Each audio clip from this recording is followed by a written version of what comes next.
Folks, Black Star Network is here. Hold no punches! I'm real revolutionary right now. Support this man, Black Media. He makes sure that our stories are told. Thank you for being the voice of Black America, Roland. Stay black. I love y'all. All momentum we have now, we have to keep this going. The video looks phenomenal. See, this difference between Black Star Network and Black-owned media and something like CNN. You can't be Black-owned media and be scared. It's time to be smart. Bring your eyeballs home. You dig?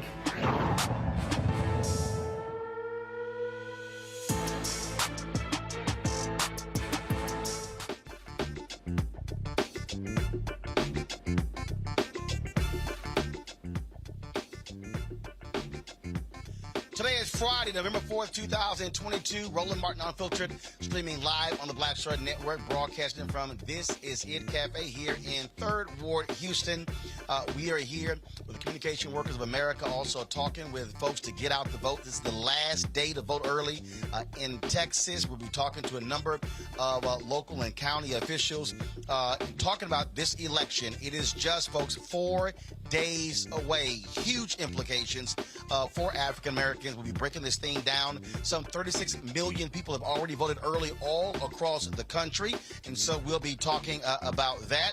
Also on today's show, we'll be addressing Pennsylvania. Some folks there are wondering, why are police officers questioning folks about voting? We'll tell you about that. Also, the October jobs report is out. More jobs are being added. Why do people keep saying the economy is so awful, yet we continue to see jobs being added in the country? Plus, MSNBC terminates Tiffany Cross, or they don't sign her to a new contract. Her show is over. I got a couple of words to say about that. It is time to bring the funk on Roland Martin Unfiltered on the Black Star Network. Let's go. He's got it. Whatever the miss, he's on it. Whatever it is, he's got the scoop, the fact, the find. And when it breaks, he's right on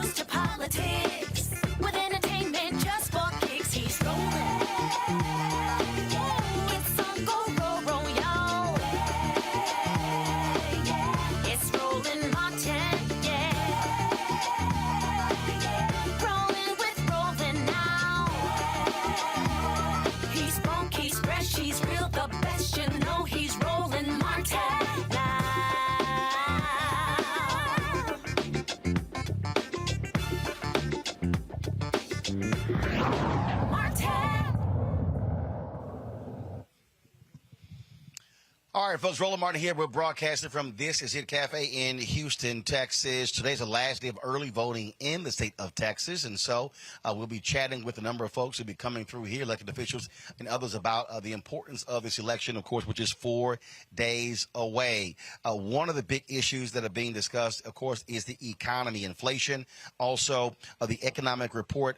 New report comes out, 261,000 jobs added last month in the United States. Unemployment rate is at 3.7%. But what do the numbers show for African Americans? Joining us right now is Dr. Patrick Mason, professor of economics at the University of Massachusetts at Amherst. He joins us now. Glad to have you here. So, Doc, when we look at these numbers here, folks talk about moving towards a recession or how bad the economy is, yet the jobs report numbers don't reflect that. And so, explain sort of this, good news, bad news when it comes to our economy. Well, the good news is that, a large number of jobs were created, but we could probably use even a higher number of jobs when it comes to African Americans and getting our unemployment numbers down. So some people have concentrated a lot on inflation, and for them, that's their measure of how the economy is doing. But I always thought that the amount of joblessness is a better measure of how the economy is doing. I mean, if you have a job and prices are high, you can still afford something. If you don't have a job and prices are low, you can't afford anything. That's actually absolutely a good point. Now, what do the numbers show when it comes to black men and black women? Were they participating or dropping out of the labor force in the last month? Yeah, the unemployment rate for black men went down, but it went down for the wrong reason. You only counted as unemployed if two things are true. Number one, you do not have a job and you're willing and able to work is the second thing. So if you don't have a job, but let's say you were looking for a job for the last, for 6 months, and then 30 days ago you stopped looking, you're no longer counted as unemployed. You're counted as not in the labor force. So the black male unemployment rate went down because a large number of black men moved out of the labor force. If you go out of the labor force, then the unemployment numbers will go down. For black women, there was some increase in unemployment because more moved into the labor force. There were more women looking for employment, but they weren't able to find jobs. I think a better number to look at if you really want to gauge joblessness is the employment to population ratio. That's the total number of people who have a job, who are working either full-time or part-time, divided by, the population that's available for work. It's basically a measure of the probability of having a job. And that number for black men tipped down slightly. For black women, it remained constant.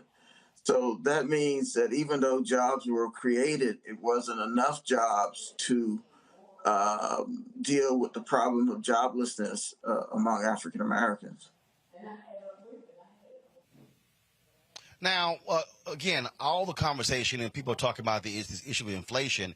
And one of the things that I frankly think that the White House is not doing enough is laying out that the significant part of this is because of corporate greed. They are constantly raising the prices, even though their costs are being covered, and they're reporting record profits. That's why we're at this point. A big reason why we're having inflation. They just continue to raise prices, and they're just making money hand over fist, and there's nothing any politician can do about that. Well, there's something that could be done. I mean, you could tax away some of those excess profits, but I guess what can be done and what will be done maybe are two different things. But in terms of dealing with inflation, that's that's one of the reasons for the inflation that I don't think we've focused on enough. So you hear narratives about, the assistance that people received during, the height of the COVID pandemic. Well, it was too much money in the economy. it wasn't too much for money for people who weren't able to work. So that narrative has received a lot more attention than looking at corporate greed, looking at specific sectors where prices have been rising quite rapidly. And I think we need to take a better account of that, because I don't know if the Fed's strategy for dealing with inflation is to raise interest rates and eventually induce a recession.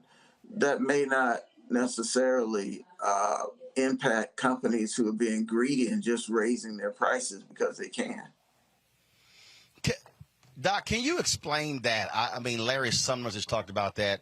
Explain how inducing a recession actually helps the economy. I mean, at one point, he even said that we need a higher unemployment rate. Tell that to people who don't have a job. Well, maybe in his neighborhood, a higher unemployment rate wouldn't be a problem. He comes from a very elite neighborhood.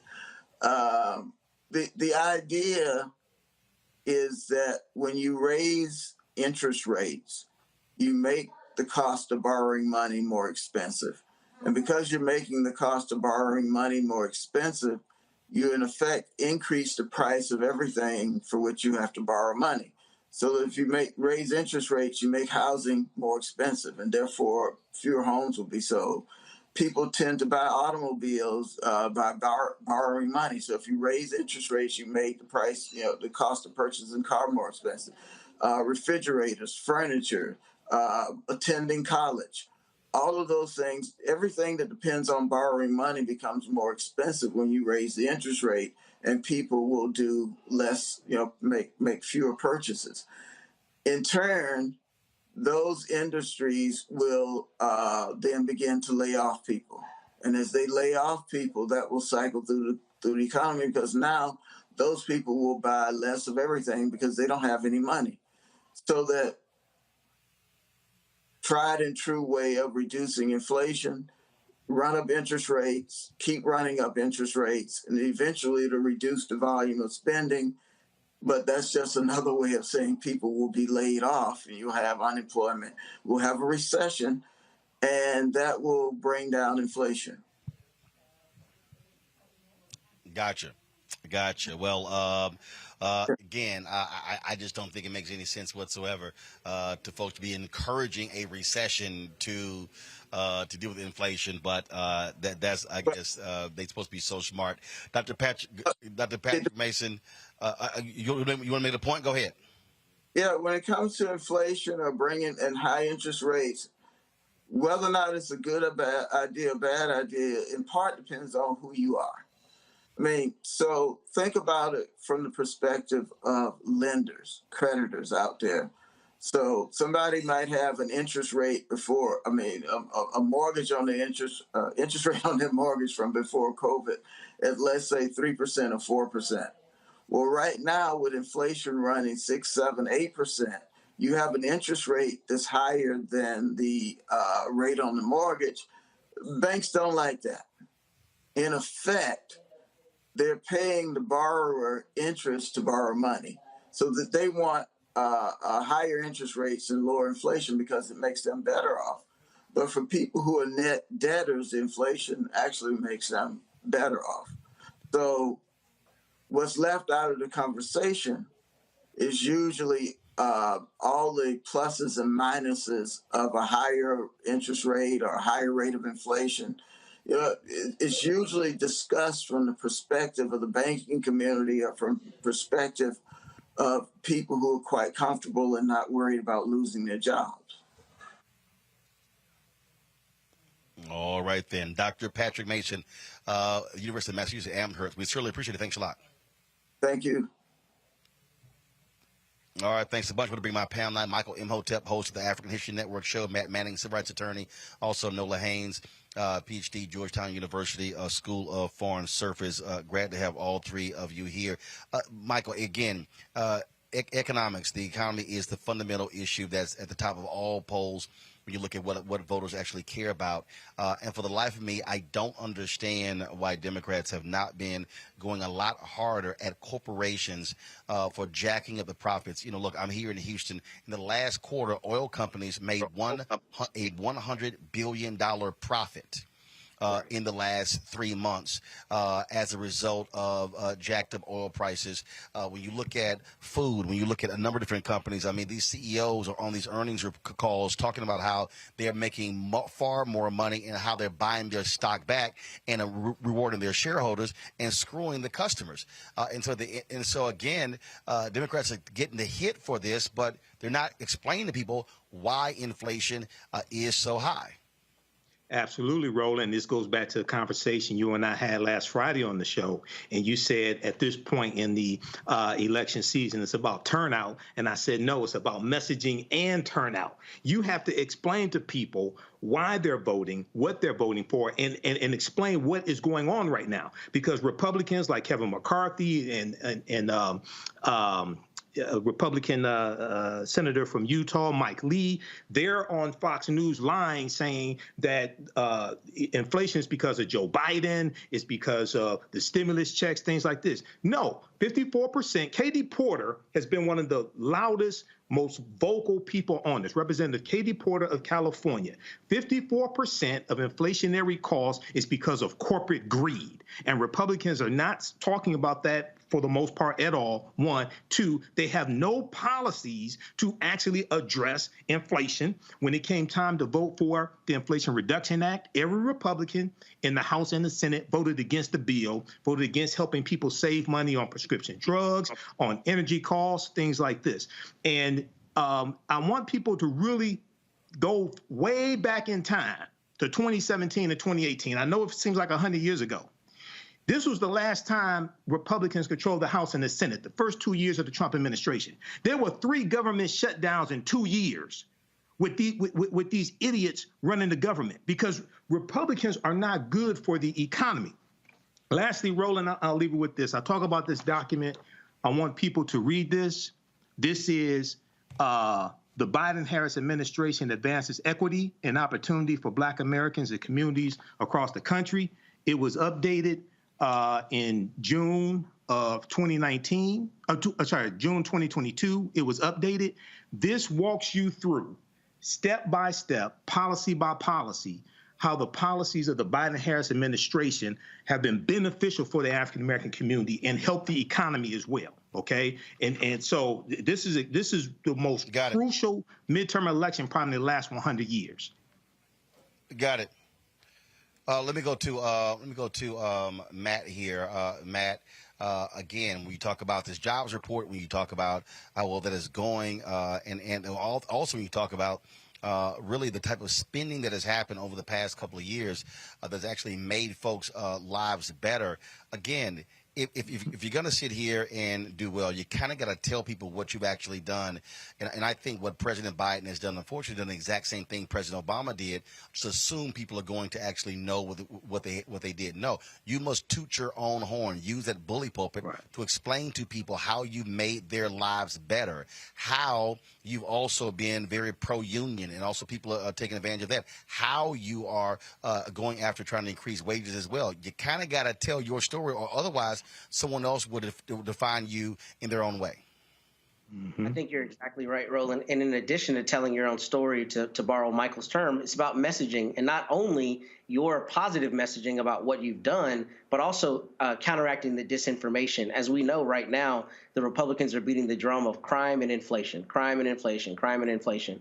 And I think it's important for Democrats and for the Biden-Harris administration, to Michael's point, to walk people through all of the wins and all the ways that they've made people's lives better, and all of the disinformation that they're confronting, because that's the problem. Conversations right now are being co-opted. They're being co-opted by the loudest voices, which happen to be Republican voices trying to scare people. A lot of what they're saying, if not all of it, is dishonest and is untrue. And I think the Democrats have not done a good job of counteracting that with not only the truth, but the good things that they've done for the economy. So I think that's exactly what they need to do in this continued push to Tuesday. And they need to let people know, look, what you're hearing is lies. This is what we've actually done. And that's it. I mean, it's that simple. Nola? So I agree with the bulk of what everyone's saying, and first I have to say that these are, my views and opinions, and I'm not speaking on behalf of the United States government, particularly the State Department. With that said, I do believe that when we talk about it being a messaging problem, part of the messaging problem is people are going to the store and they're seeing, that their basic needs are in fact higher. So it's easy for the moral-less party to say it's the Biden-Harris administration's fault, and people are not really wanting to hear the reasons why that is a lie. And so, because the Biden-Harris administration and largely a lot of Democrat administrations are policy heavy, and it's about the policy, to refute the lies, to refute the bombast. At the end of the day, people don't want to hear the policy. It's easier for someone to wrap their head around, well, you know what? The chicken was, $3.97 a pound, a few months ago, and now it's literally like $9.97 a pound, and it must be the government's fault. And so the last thing I'll say about that, Roland, to your point about these large companies, I think a lot of our antitrust laws need to be revisited, because I completely agree with you. If there's an opportunity to increase to increase your bottom line, you're going to do it at anyone's expense. No one gets to be a billionaire many times over by being a nice person. So I think that a lot of this goes to the way in which our country, for economic reasons, will favor the big corporations who, provide 70% of, the revenue into the larger economy. So that's the problem. The 30-70 split, that's the problem. It's been the problem, and that's where the fix needs to lie. All right, hold tight 1 second, folks. Got to go to break. We come back. We're going to talk with some folks here in Houston. Last day of early voting here. Critical elections taking place on Tuesday.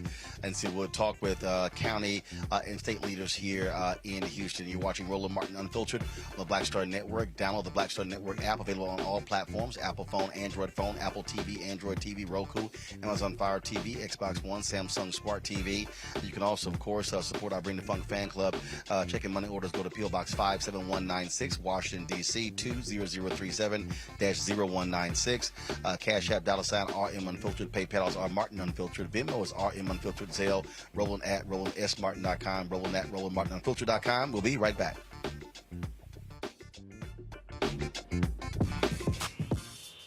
When we invest in ourselves, our glow, our vision, our vibe, we all shine.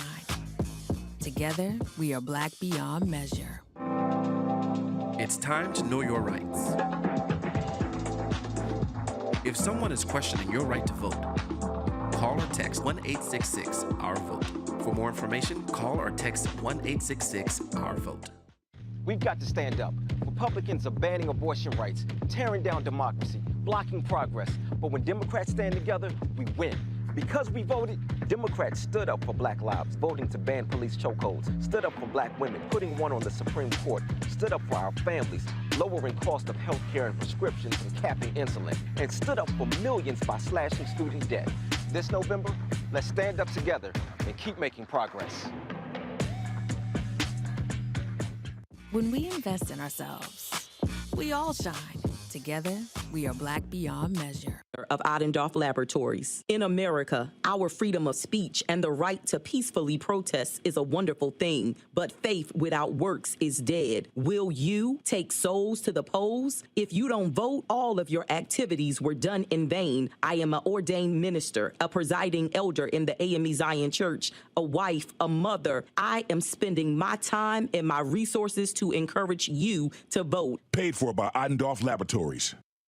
Hi, y'all doing? It's your favorite funny girl, Amanda Seals. Hi, I'm Anthony Brown from Anthony Brown and Group Therapy. What up, Lana Well, and you are watching Roland Martin Unfiltered.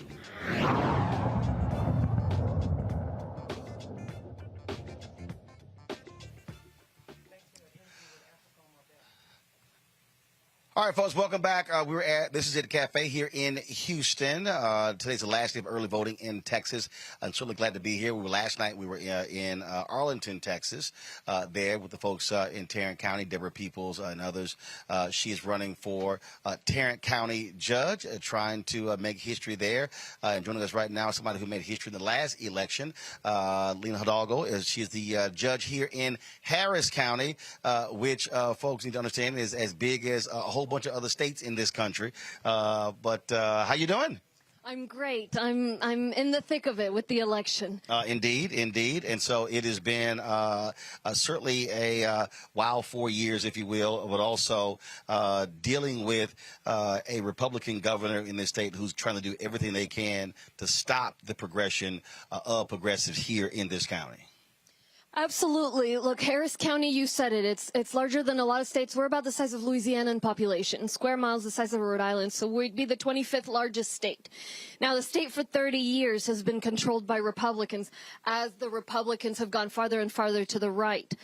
Harris County, as well, as you well know, had been controlled by Republicans for a generation.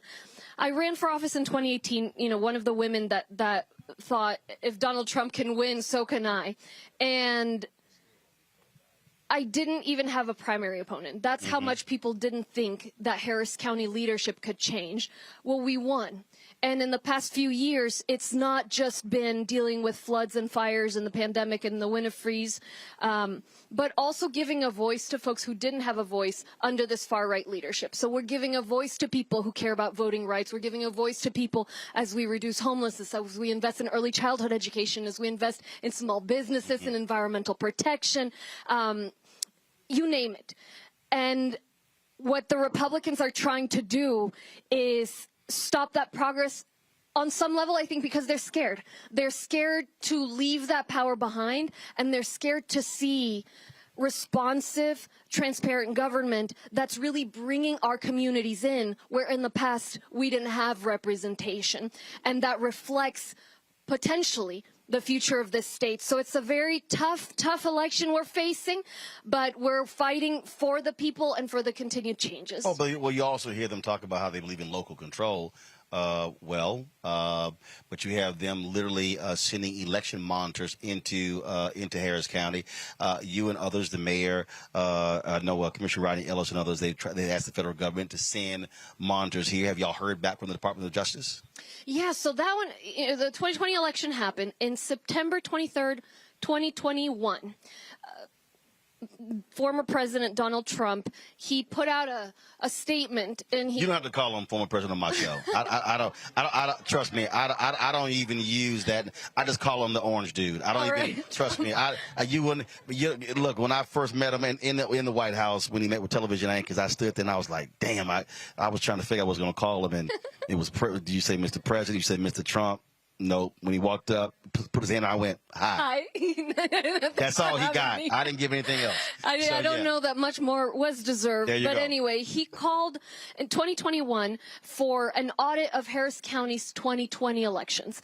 Within 8 hours, Governor Greg Abbott had ordered an audit of Harris County 2020 elections. Now, if folks will remember, 2020 elections in Harris County, we had drive-through voting. We had 24-hour voting. We had the largest turnout in a generation. Because we were also dealing with COVID. Okay, right, and it was so beautiful to have people. We had voting locations. Right, the idea of expanding voting. Wow, right. What a shocker! What a shocker, right? We were the ones that the governor tried to have us have just one drop-off location. In the entire county. In the entire county. So anyway, that audit went forward, and then recently the audit results are finally out, and now the state is saying that based on this 2020 audit, then now they have to send election monitors. So what we did with Commissioner Ellis, with Mayor Turner, is we said, and with Christian Menefee, our county attorney, is we asked the Department of Justice to send monitors to monitor these folks. Right. Because at best, they will delay our count, and at worst, they might try to interfere.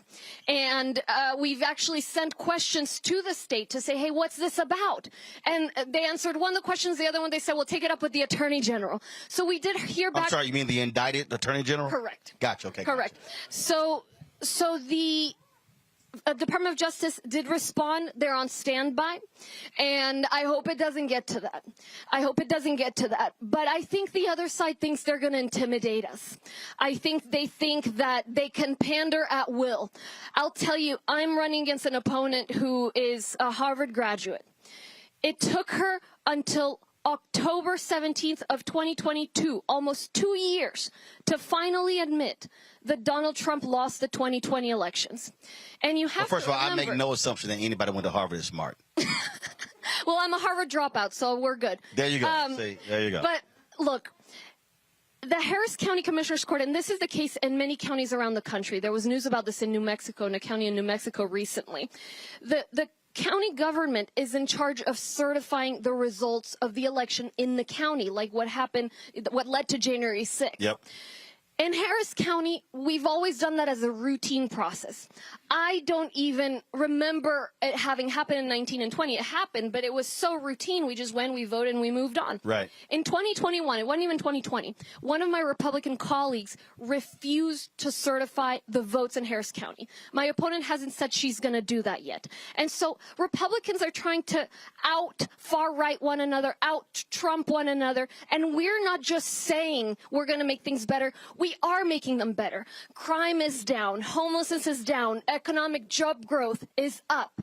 These major investments on issues that really matter. I tell the community, some folks say you see Lena Hidalgo's policies come through the door before you see her, because I'm not out there giving out turkeys. I'm out there making a difference, and that's what scares them. And so what we need to do right now, we were a little afraid the turnout was looking like a little below 2018 turnout. It's catching up.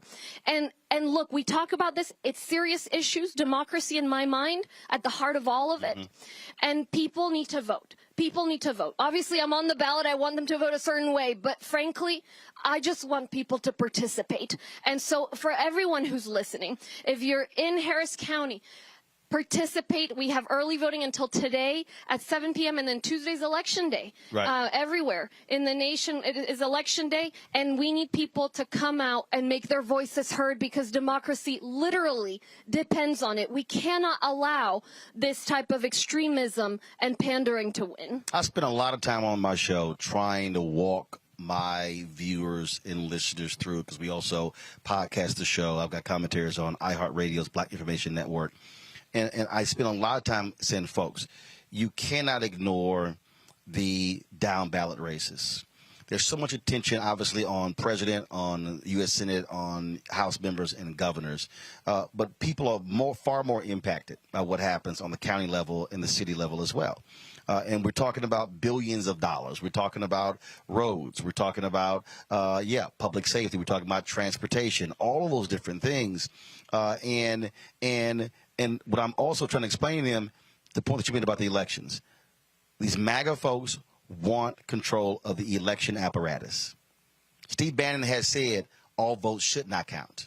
They've been clear, but they want to shrink the number of people, because they say if they shrink it, they get a better chance at trying to win or steal elections, as opposed to expanding it. And they've been on record: if we expand the electorate, we lose. Yeah. And that's trying to get that through the everyday person, and to understand that this is that serious, because what we saw on January 6th was the precursor.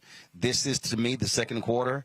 2024 for them is the fourth quarter. That's right. And I think part of it is one silver lining of the pandemic is that we recognize the importance of local government. Is who was in charge of your public health response? Was it someone that was comfortable pandering to the anti-vaccine conspiracy theories? And mask haters. And the mask haters? Or was it someone that understood we need to do what's best for everyone? Who was in charge of the elections apparatus, to your point? Criminal justice. I mean, look, crime has gone up all around the nation based on COVID. And it would be very easy to just say, let's repeat the tough on crime, lock everyone up policies of the 80s and 90s.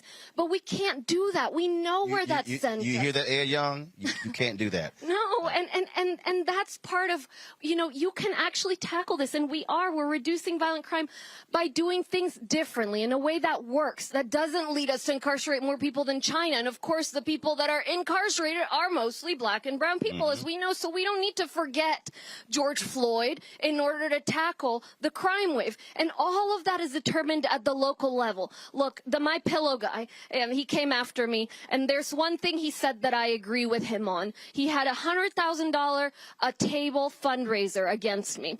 And he said, as goes Harris County, so goes Texas. As goes Texas, so goes the nation. That's why he came here to Harris County to do that. He's not from here. But, you know, we are seeing over $10 million being poured into this local race against me. And I want folks to know something else. Your local elected officials, figure out the way the financial contributions work. In Harris County and in most counties and cities around the nation, the local elected officials are allowed to take contributions from people who do business with the county or with the city. It's allowed. It happens here. 80% of contributions are from contractors that the government then turns around and hands them a contract. I felt that was icky. I'm not one that has gone around and kissed the ring. I'm my own person and I represent the community. And so I said, I'm not going to participate in that. I'm not taking any contributions from people who do business with the county because it just doesn't feel right. It might be allowed, but it doesn't feel right. I heard of a mayor in a city in Texas, in Edinburgh. He said he's going to take my same pledge. I'm hoping as people pay more attention to these races that we can also clean up the way that works, because I think ultimately it'll lead to better governance. But look, we're hoping for the future. Right now, it's about this election. It's about democracy, about policies that work. It's about truth. Roland, it's about truth. You know, it's too easy for people to go and exaggerate and make things up. And it just is not right. And it's incumbent on leaders to not allow that to happen. But leaders are going to go where the votes are at. And that's why the votes need to be with the truth, with tolerance, with participation. We cannot take this election for granted. Well, I just finished reading the New York Times piece that was this week where they were talking about Fort Bend County. And folks there are not happy that it's becoming a Brown County.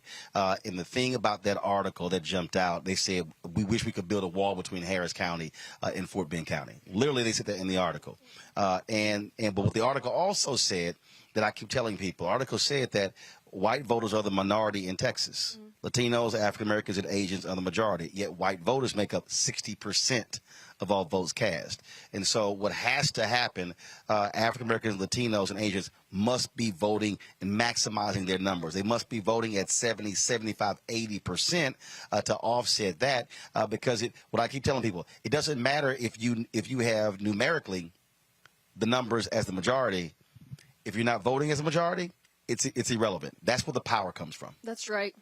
Absolutely right. Absolutely right. And they're counting on us not participating. The draft bills on the voter suppression law in Texas, one of them was starting voting much later on Sundays to stop souls to the polls. Now, you know, the voting in Texas starts at 11 on Sundays, but you can't bring more than 6 people to the voting location without signing an attestation that might lead to criminal prosecution. And so it's harder, okay? But it was never going to be easy to change a state as large as this one. And yes, we need to make sure that we all participate. All right, Judge Hidalgo, we certainly appreciate it. Thanks a bunch. Keep swinging. I'm registered in Dallas County. I'm still there, but my house is there. Oh, come on, no, but your home is here. No, I'm from here, but you know, but I still own the house there, and it's paid off. And mom and daddy live in it, so you know. But it's all good. But I have enough relatives in Houston. Trust me, 400 or 500 here. So we got lots of votes in my family here in Harris County. Good. Well, thank you for having me on. I appreciate it. Vote, vote, vote. All right, thanks so much. Good luck. Thank you. I appreciate it. All right. Folks, I'm going to take a quick break. We come back. We're going to talk with Ron Reynolds. He, of course, leads the Black Caucus here in Texas.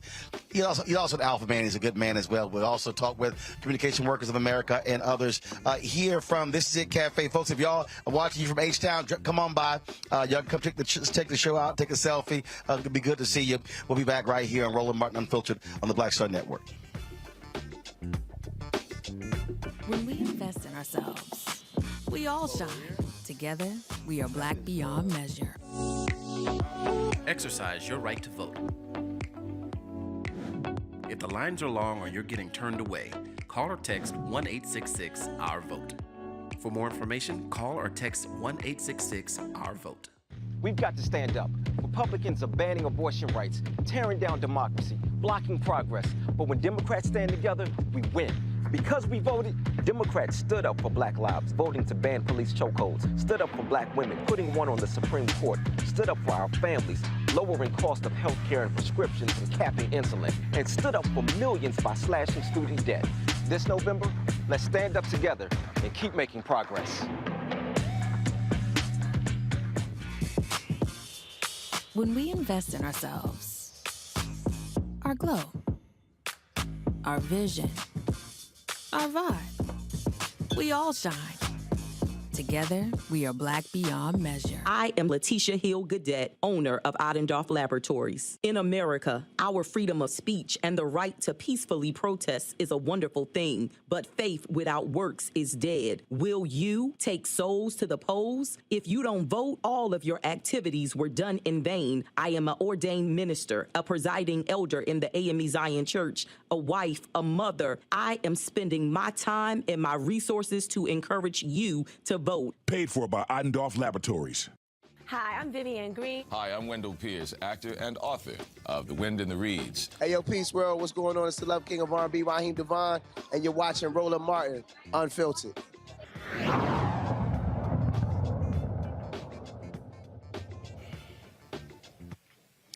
All right, folks, Roland Martin here, back at This Is It Cafe here in Houston, Texas. Glad to be here. Black women are playing a crucial role in this election, turning out in significant numbers. Joining us right now is Holli Holiday. She's the president of Sisters Lead, Sisters Vote, here to talk about the power of black women voting. Holli, glad to have you here. You all have been out there all around the country. What are you seeing? What are you hearing? Are you seeing black women focused and motivated to turn out in this year's election? Absolutely. Not only are black women focused and motivated to turn out in the election, they are getting other people to turn out in this election. In many places, especially across the South, we're seeing record levels of turnout. We're getting reports that black men and women are turning out above their vote percentage, which is excellent. And we want to see more of it. We're not done yet. I like to say I'm looking at the early vote totals and not the polls, because that's really where we're seeing a big push. Now, there are some places where we need to do a little bit better. So we need to encourage folks to be getting out to vote and doing all the things. But certainly right now, we're encouraged. In terms of, obviously, you've got some critical races. You've got Congresswoman Val Demings, who's running in Florida. You've got Sherry Beasley in North Carolina. And again, so the opportunity to put an African-American woman in the United States Senate is certainly one of your priorities. Absolutely one of our priorities, but not just in the Senate. Listen, you may not know this, Roland, but we actually have black women running in 44 states across the country. We are seeing black women on the ballot at every level of government, from U.S. Senate to precinct leader. And so the opportunity to better our representation and to get more voices speaking on our values and our issues is almost unlimited. So we have an opportunity to not just be quality voters, which we are, but to be leaders in our community. And obviously, early voting is ending in many places, and so it's going to be a big push on Tuesday. What are y'all doing? Are y'all phone banking? What kind of things are happening between now and Election Day? Yep. Well, we know, for instance, in Georgia, early vote ended today, but in lots of places, we still have early vote opportunities over the weekend. So we are phone banking. We are strolling to the poll. We're taking souls to the polls. We are marching to the polls. In a few places, we're going to be at your homecoming activities. We are canvassing. A lot of new mail, a couple of mail pieces will be dropping this weekend. We are phone banking. We are text banking. We are shouting from the streets. We are standing on street corners. We've bought billboards. We've got digital ads. We've got all the things going because we want to make sure in one of the most consequential elections of our lifetime that no stone is left unturned. All right, then. Holli Holiday, president of Sisters Lead, Sisters Vote. We surely appreciate you joining us. Absolutely. Thank you. All right, thank you very much. Folks joining us right now, he's Representative Ron Reynolds. He leads the Texas Legislative Black Caucus. Ron, how you doing? Hey, Fred, it's good to be back on your show. The last time I was on your show, we had fled from here in Houston to go to D.C. as refugees for the quorum break. So it's good to be back here with you on the set, Fred. Of course, dealing with a wild bunch there in Austin. You heard me just talk with County Judge Hidalgo, and the reality is they are still angry that they've been losing. They changed the law in this state, getting rid of straight ticket voting under the guise of, oh, no, we want everyone to think about every single one of those races, knowing full well for the longest they benefited from straight ticket voting. But when they started losing in Harris County and Dallas County, that's when those things begin to change. In fact, Fred, it was the 19 black women that won right here in Harris County. Black Girl Magic. I came here. They said hell no. With them. And guess what? The lieutenant governor's son, Ryan Patrick, was one of the judges that got swept out in Harris County. And he said, oh, no, we're not going to have no more of that. So they instituted the end of straight ticket voting. And that's so one of the things that, again, as I walk our audience through to understand the depths at which they are going in order to try to control these elections. It is not just Washington, D.C. It's not just on the state level. It is absolutely all the way down to the local level. That's what the strategy is. Absolutely. And you referenced some. I have to piggyback on it with Judge Hidalgo. You represented the article from the New York Times about the change in tide or demographics in Fort Bend. I'm the first African-American elected state representative since Reconstruction in Fort Bend County. Fort Bend County was one of the counties that had whites-only primaries until the 1950s. Roland, they had whites-only primaries. There are many in this state government, in this state under the MAGA movement that want to take us back. They want to take us back to those Jim Crow days, not with bubbles in the bar of soap, not with poll taxes and literacy tests, but voter suppression, keeping black and brown folks from voting. Senate Bill 1 has done more damage since the Voting Rights Act was passed to limit people of color from voting. And it is doing exactly what they did. They wanted to suppress black and brown folks. Black and brown people make up the majority of this state. There are more black Texans than any other place in the country, more black folks in this state. And so they're afraid of those changing demographics. All of these black and brown and Asian folks voting Democrat, hell no. We want to go back to those dark days of Jim Crow, voter suppression 2.0. One of the things that I keep saying has to happen, and I just finally said, enough is enough, and I've said it on my show, and this is going to be so Democrats get prepared for the next 2 years. I have been telling my audience I don't want them sending any money. Now I know your elected officials may not want to hear this. I said I don't want them sending any money to candidates or to parties. It should be going to third-party groups like Black Voters Matter that put the money on the ground to turn our people out. Because part of the problem here, because we had to be at the polling from Terrence Woodbury earlier this week from Hit Strategies, that a number of black surge voters from 2020 said once the election was over, they never heard from anybody. And I said, we must have a 365-day strategy where we are keeping our people apprised of policies that are going on, touching them, informing them, and not trying to restart something when the election comes around. And unfortunately, if we're waiting on the Democratic National Committee, the DCCC, DSCC, and I've said it before, those are white strategists who are controlling those dollars, and we're giving money to them and then begging for the money to come back to us. And I'm saying enough is enough. Let's send it to third-party groups who are going to put that money in black communities. Fred, I'm not going to disagree with the principle of that. I think that far too often many of these groups take us for granted, us being black folks. I've talked to Bishop Dixon and Clyde Cummins and others about making sure that we have an apparatus that works around the clock to engage the black community. We cannot be an afterthought. We cannot be, elections around, let's go back to the black community. We have to be at the forefront because we're the foundation. We're the bedrock of the Democratic Party. And we're sick and tired of being taken for granted. So we do need more organizations like Black Voters Matter. And that's why I was happy to greet Cliff when he came here for the bus about 2 weeks ago in Houston. He a great asset. But it's not a either or, it's both and. I think we need to strengthen the Democratic Party. We need to make sure that more African Americans are there in decision making. And that is why many of us, including Carol Robinson, the chair of the Texas Coalition of Black Democrats, demanded that the state party get an African American. We were able to get a brother there, Jamar Brown. So we need more. But even when we have folks who are in those positions, they still don't necessarily have power. Well, we got to change that. My whole deal is, this is what it boils down to. Who controls the money? Yes. Okay. Yes. And so I've dealt with folks, DCCC, DSCC, DGA, all of them. And again, they got black folks there, but still who is controlling the money.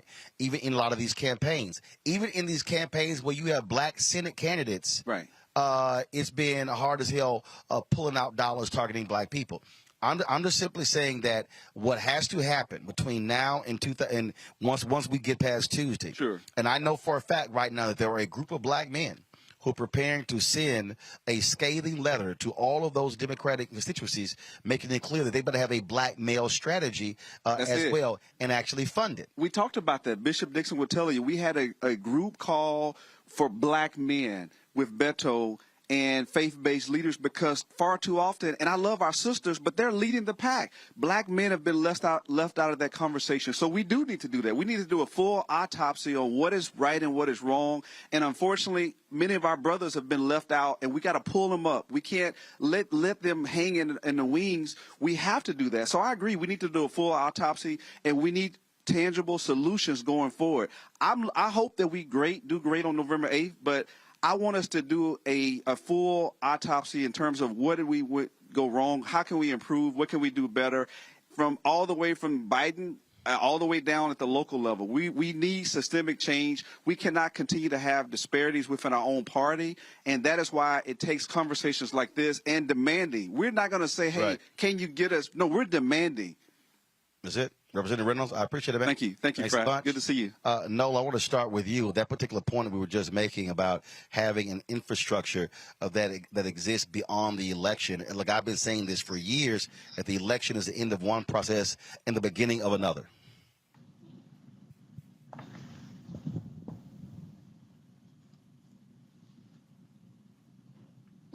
Nola, you're on mute. My bad, y'all. My bad. Nola, hit the doggone button. You're on mute. Lord have mercy. Go ahead. My bad, New Orleans folks need to learn how to use.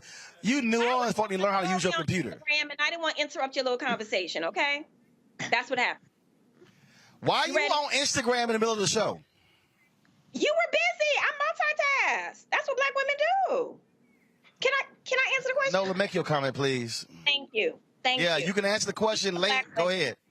Speaking of black women, the whole time I'm listening to y'all little conversation, I'm thinking about Higher Heights, and I'm thinking about how they have engagement yearly around the clock.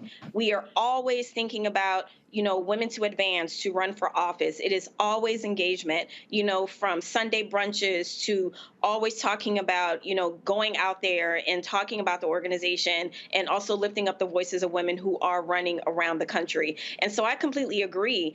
I love the infrastructure. I love the engagement. It doesn't feel like you're just knocking on my door because you need something. It actually feels like I'm a part of something, and it feels like something that, actually has weight to it. It's not just this thing where, that family member calls you up because they see you on television. And that's how we've been, traditionally have been treated in politics, because for the larger part, you can count on our vote to vote in a particular direction.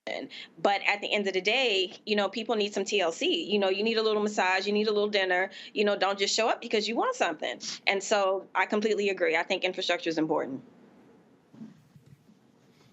Michael, when we're talking about these elections, again, if you're having to restart the wheel every time there's an election cycle, it makes it more difficult. But if you are consistently engaging people, now they are involved in the process. Absolutely. And, Roland, when I was on Faraji Muhammad's show a couple of weeks ago, The Culture, here on the Black Star Media Network, I talked about this, and I've said this before here on your show as well. We have to have an African-American political infrastructure that we control and finance, that educates our people politically, educates our people on politics, how politics works, educates them on the law, et cetera, so we can mobilize our people when it comes to election time. But it's something that is continuous. It's not a start and stop. The other thing is that for this 2020 election cycle, these past 2 years, there was a story on MSNBC about this. The GOP has been financing in Latino communities. They've been financing these welcome centers, information centers. They're brick and mortar centers in various communities, and they do outreach to especially the Latino community. Okay, they have movie nights. They educate them on politics and issues and things like this. And it's not that the Republicans' policies are better, but they're the ones who are making the outreach to various people in the Latino community, and sometimes they're the only ones making the outreach, okay? And Democrats have to do the same thing in the African-American community continuously, and also the Latino community as well. So voting is the end of one process and the beginning of a much longer process between those 2 years and 4 years. So this is extremely critical. Michael, I'm sorry, Matt.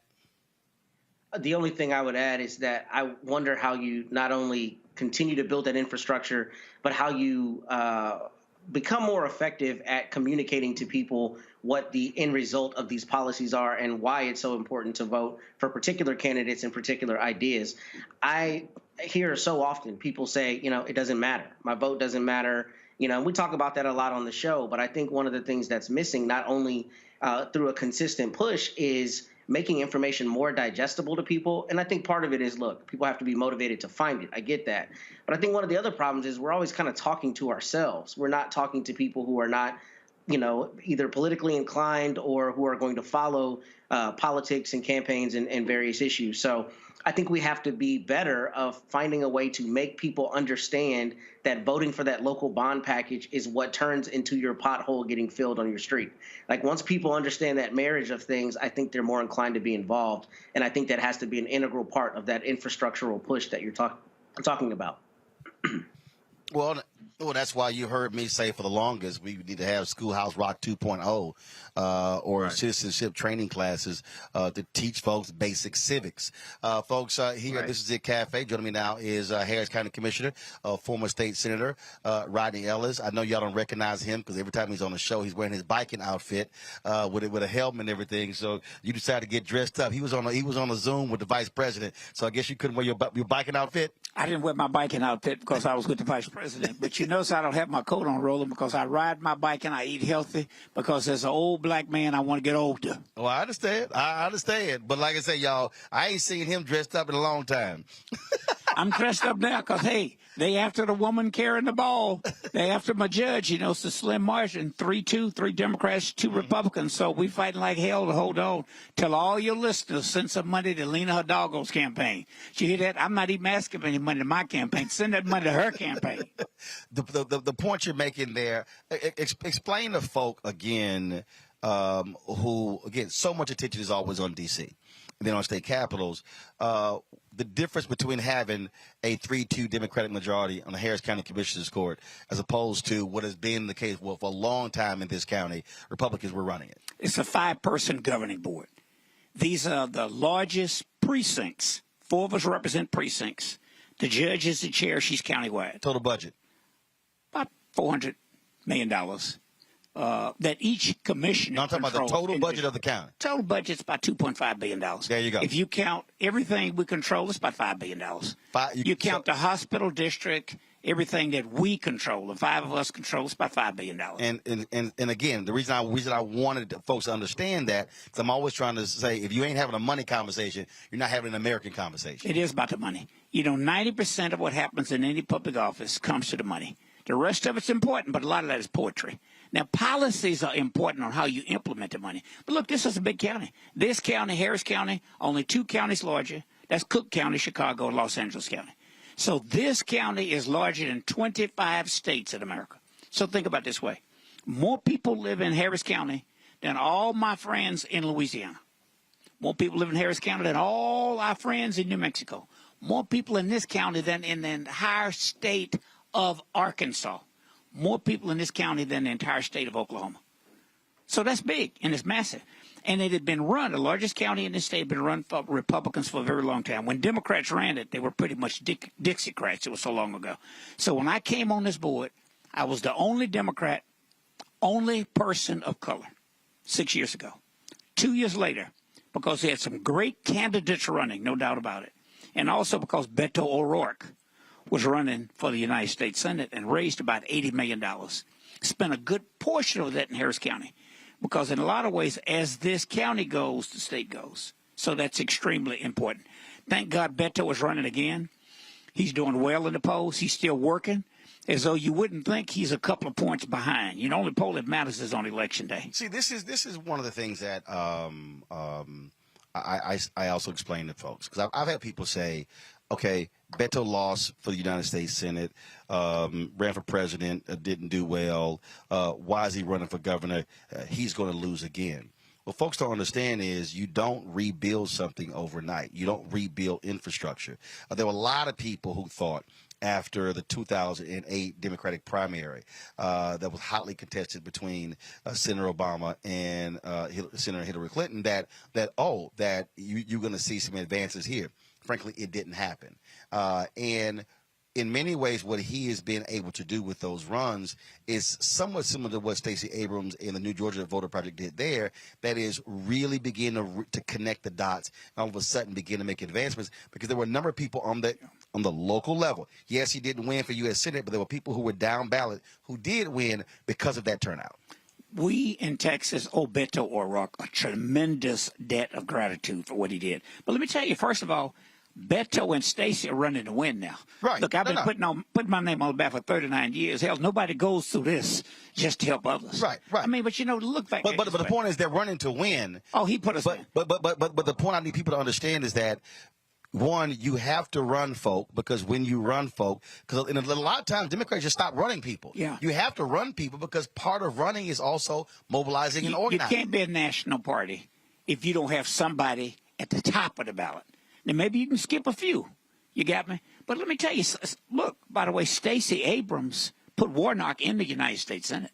If she had decided to run for the United States Senate last go-around, instead of running for governor, she probably would have won that seat. So, Beto, you look back this way. You were in college then, I think, when Ann Richards ran. Mm-hmm. Who really thought Ann Richards was going to win? If it was clear that Obama was going to run, hell, everybody would have been running. I mean, who really thought that an African-American would be president? Well, you got to understand, my parents were on the campaign when Kathy Whitmire became the first female mayor of Houston. Yeah. So I remember that. Oh, yeah. And so when you're groundbreaking, when you are a first, most people don't see it coming. But let me tell you, Beto has a Robert Kennedy persona about. He's a unique human being. You know, so is Stacey Abrams. Most people could not galvanize that kind of support. And he's got a shot. Let me tell you, the way he's working, back in Houston today, going to Austin, coming back tomorrow.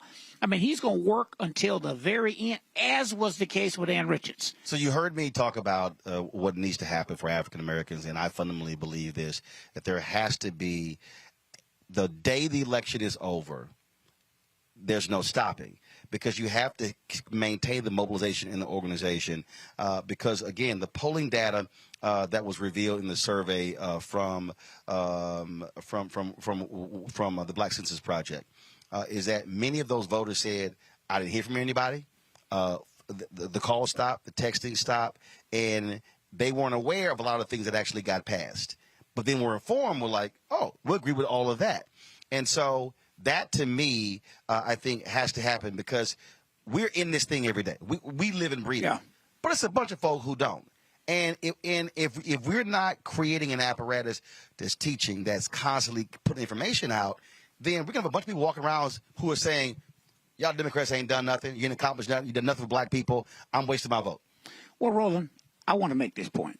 It's important for us as African Americans to start financing some of these campaigns. Yeah. You got me? I've been doing this since being a kid. Since I was in high school, I've been working in campaigns. Had my name on the ballot since 1983. And let me tell you, it's difficult to both govern and keep coming up with the resources. I do a lot, more than most, out of my office to make sure I educate people on what's going on. And I try to use technology. You've done that with your career. You try to use technology as best you can. But look, some of the burden is on us. I got a lot of people right now who are upset because they don't see us as much as they'd like to see us. People tell me, you told me my family are pretty nice people. I'd like to get to know them. You got me? It's tough to go do that. Right. Some of that responsibility is on us. Yeah. And young people can use social media. You know, instead of TikToking about your latest song, won't you TikTok about some of these issues that matter? So don't just put it all on people who are in elective office. We will never have the money. Right. In Lena's race, can you imagine? I put the figure at least $12 million on independent money. Her opponent has raised more money than all but one person running for governor in the last 90 days. Governor of a state with 30 million people. The county has 4.8 million people in it. So we will never have the resources to have on the other side. And with Citizens United, the unprecedented amount of money you can put in. So we do with shoe leather, but we also rely on word of mouth. We rely on the media. In a lot of ways, a lot of folks in the black media don't crusade, my friend, the way you do. Sometimes you buy an ad, and they'll kind of, you can hear crickets on some of these issues that matter. I see it all the time. Well, I think part of that is because in King's book, Where Do We Go From Here, Chaos or Community, he actually said there were 4 institutions that are prime position to liberate black people: the Negro Church, the Negro Press, Negro fraternities and sororities, and Negro professional organizations. But specifically about the Negro Press, what he says is, he said the Negro Press needs to maintain its militancy. Yes. He said, as advocates on issues. And one of the things that I am consistently saying to political campaigns is that what often happens is, and trust me, I've gotten those phone calls, they want us to do things for free. You take Sinclair, conservative-leaning Sinclair. Sinclair's going to pocket $340 million in political ads alone this year. Yeah. That's just political ads. And so their budgets for 2023 are already set based on their political ads in 2022. And so when we then, in black-owned media, don't get those ads, don't get those resources, but folks want me. I mean, I've gotten calls. They wanted me to come to Texas, Michigan, Florida, like 5 states. And I go, y'all, it's only 8 days left. And we have been, we been telling folks for six months we're here. And I keep saying, and like one group called me, and they were like, well, what is it going to take? I said, I don't care about myself. I said, there's staff, we got equipment, it's expensive. You walk through this whole thing, I'm like, I said, a broadcast is a broadcast. We ain't holding an iPhone up.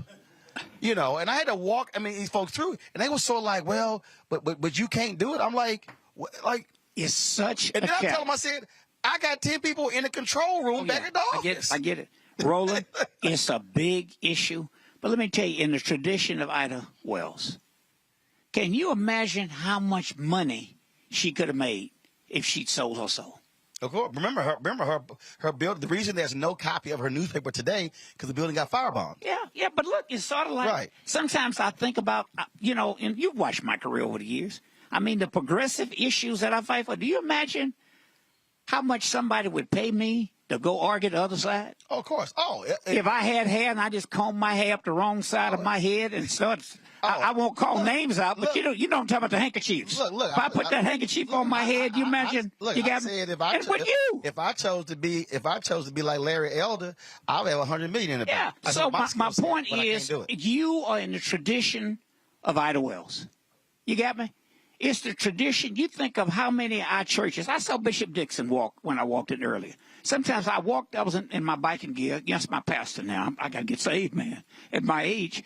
I show up in there, and he was giving a sermon one day, and he was going on and on. He said, this church would be full if I was running an entertainment ministry. You got me?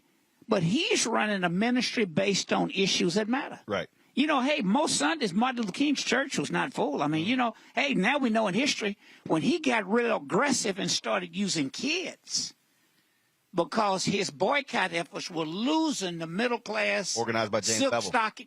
Yeah. And Bevel had argued with him for years to do it. Finally, when he did it, it made a difference. Right. So look, my point I'm making is we will never have the money. In a lot of ways, the reaction to Biden and Harris winning was because people were fed up of Trump. Well, Trump, all those issues on the ballot again now. Right.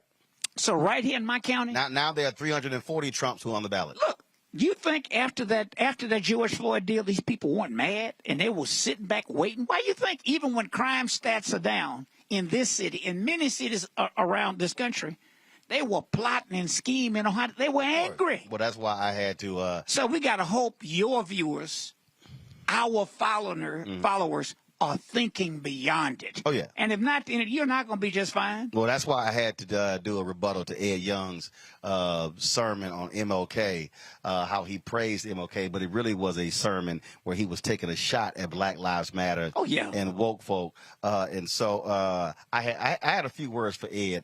I might swing by his church. If I was staying, I might swing by on Sunday. The first lady will be here. We'll be going to some black churches. Let's swing by after the election, particularly if we win, and put our hands up and say, Lord, forgive him. But he knew what he was doing. If I roll up his church, I don't know. I might put my hands up or lay my hands on. Well, you can't get bail around here now. that ain't the problem. I got enough bail money. It's all good. Roland, I appreciate your leadership. Mister, I appreciate it. Just get all our folks to vote. Thanks for coming. That's why we appreciate it. Thanks Love a bunch. you, brother. All right, thanks a bunch, folks. Got to go to a break. We're here. This is It Cafe here in Houston. Last day of early voting, and polls close here in 47 minutes. And if you're in line, you can stay in line. You don't have to leave. So if you're in line, stay in line if you are in Texas voting early. All right, folks? We'll be back on Roland Martin Unfiltered on the Black Star Network.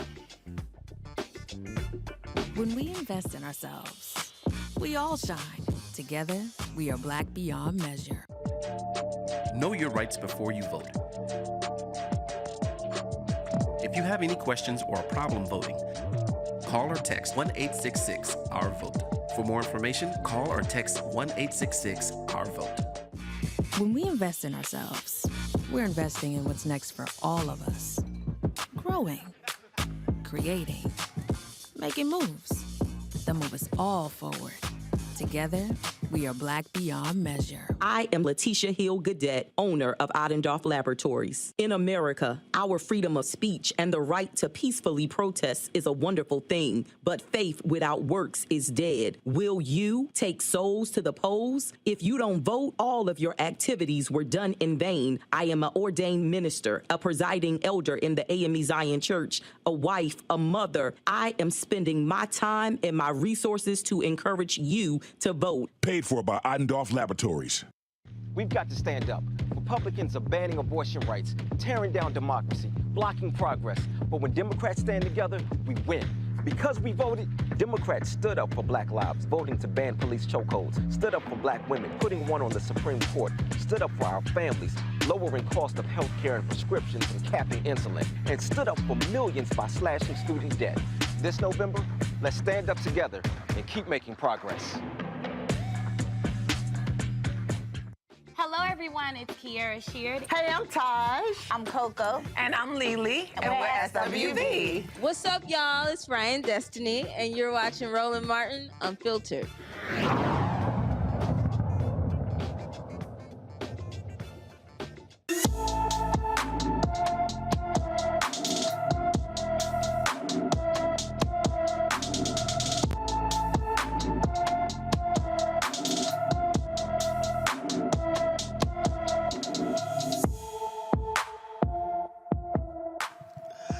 All right, folks, Joel Hudson has been missing from Gary, Indiana since October 18th. The 16-year-old is 5 feet 10 inches tall, weighs 140 pounds with black hair and brown eyes. Anyone with information about Joel Hudson should call the Gary, Indiana Police Department at 219-881-1214, 219-881-1214. All right, folks, we're back here. This is It Cafe here in Houston. And, of course, judicial races are important. I keep telling y'all, we talk about down ballot all the time, not just the top of the ticket, but district attorneys races, judicial races, land commissioner, railroad commission. We can go on and on and on. And there are hotly contested judicial races here in Harris County. Republicans are angry because, as you heard earlier, back in 2018, when you get a significant number of black judges who won, Latino judges who won, and so they have been partnering with law enforcement, with police unions, running these prosecutors because they are against bail reform and all of that. They're against bail reform and all of that. So right now we want to talk to a couple of folks. Judge, is it Collier? Judge Collier, how you doing? Good. And then Judge LaShawn, how you doing? I'm doing good. How are you? All right, then. So for a person sitting out there, again, they go to vote and they see all these folks running for judge, And we talk about mass incarceration, and folks are always trying to say, what bill can we get passed here and here and here? But really, the two individuals that play the biggest role in dealing with mass incarceration is that DA and the judge. Talk about that. Well, there's another party, too. There's the DA. The judge is there to call strikes, right, and balls, and to follow the law. The district attorney is the one bringing the charges. Right. Right? And so when you're talking about mass incarceration, the judge is doing sentencing based on what's presented. The judge is not the person ultimately making the decision unless someone asks the judge to do the sentencing. And at this level, state level, that's not what they're doing. So in a way, what you're saying is right. We're civil judges. I am a Harris County Civil Court at Law judge, LaShawn A. Williams. I'm on the ballot, and I'll let Ravia introduce herself. So I'm glad you asked the question, because it's an important one, and it's an important distinction because Judge Williams touched on something that's really important, and we want to emphasize to the community that when the face of the judiciary changed in 2018, there was something that was revolutionary that happened in the courthouse, and that applied to judicial discretion. And that's where it's so important that we elect judges that are from the community. So some of the things that we've worked on at the courthouse within the judiciary on the local level is including an implicit bias jury instruction. And so when Judge Williams is talking about a jury that ultimately decides certain things, the role of the judge is to make sure that the case is tried in accordance with the law, to make sure that prejudice and bias don't come into the trial. And so this is revolutionary in Harris County because judges weren't doing this before 2018. We weren't talking about bias. We weren't instructing our juries that you can't let this come in. And although we are civil judges, this is something that we've done, and we've made sure that the Harris County Judiciary is taking very seriously. And that's what I mean by that, because, again, the average person, the voter out there, we're talking about the legal system. Yes, it's engraved in stone above the Supreme Court, equal justice under law, but we also know that's a fallacy. Right. And so when you are changing the people who are part of the legal apparatus, who are bringing to bear a different viewpoint, as opposed to, let's just be honest, a white, male, largely conservative viewpoint, then you tend to have different outcomes. Exactly. And one of the things Judge Collier is talking about when she talks about the implicit bias that we vet out during the jury selection part is we actually took the Chauvin instructions from the George Floyd trial. I know her court, my court, gives those instructions. They were. And again, that doesn't happen unless you have Keith Ellison, who is the Attorney General, because the Hennepin County District Attorney was going to have a different sort of prosecution focus, and then he brings in a special prosecutor, and again, that doesn't happen unless he's the Attorney General. And you have people of color, such as Judge Collier and myself, who have relatable life experiences. So when the parties are before us, we see differently, we think differently, we know what it means when you're standing in front of us and you give us a story about why you're in the situation that you're in. We understand because we have those relatable life experiences, and we do that every day in court. And so it's changed the face of the judiciary, and that's what's at stake right now, Roland, because if you don't know, you will know you will be whitewashing the judicial system and taking us back to what it was before women and men of color took the bench, whitewashing all white males with, again, that same unrelatable disrespect.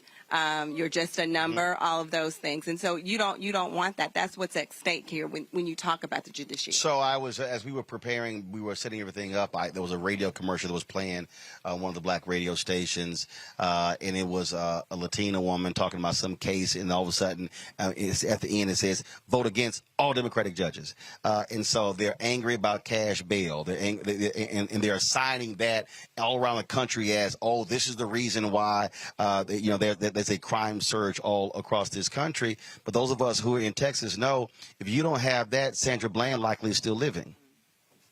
That's why she was stuck in jail over the weekend in Prairie View, just 50 minutes from here, because of this bail system. And then this assigning of all these problems tied to that is actually absolutely nonsense, because it's folks not wanting to take into account how this system is stacked against, frankly, poor people.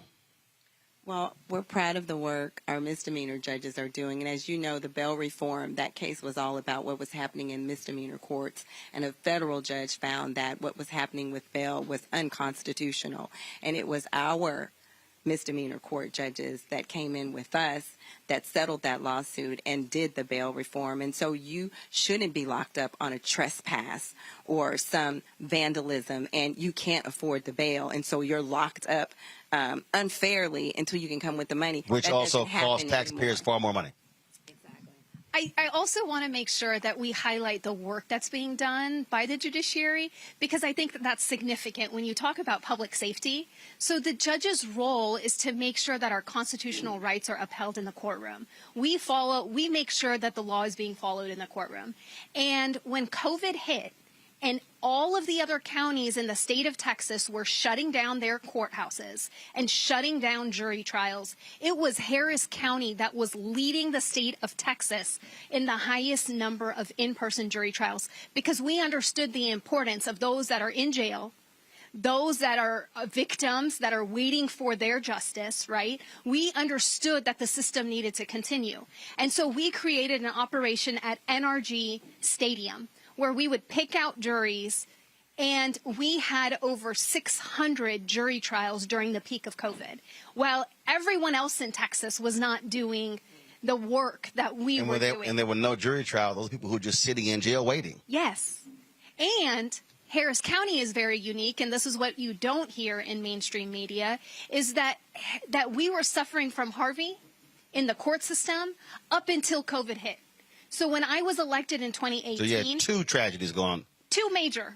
So when I was elected in 2018, I actually gave the court that I preside over, the physical courtroom, to 2 felony judges. And every single civil district judge did the same thing.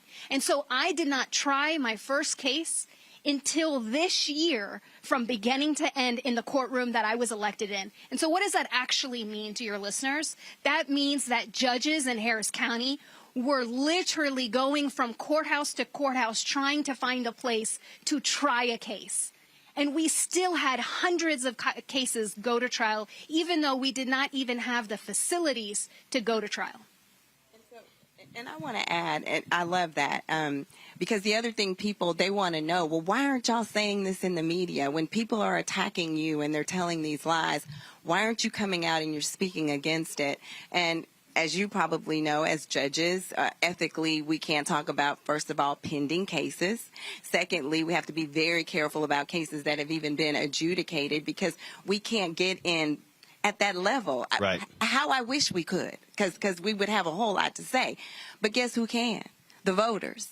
And the voters know when they hear malarkey. I'm going to use that word. They know when it's not true and it doesn't sit right. Well, guess what? They can vote. Their vote is their voice. But they can also deal with it right then and there. The information is available. We just can't be the voice.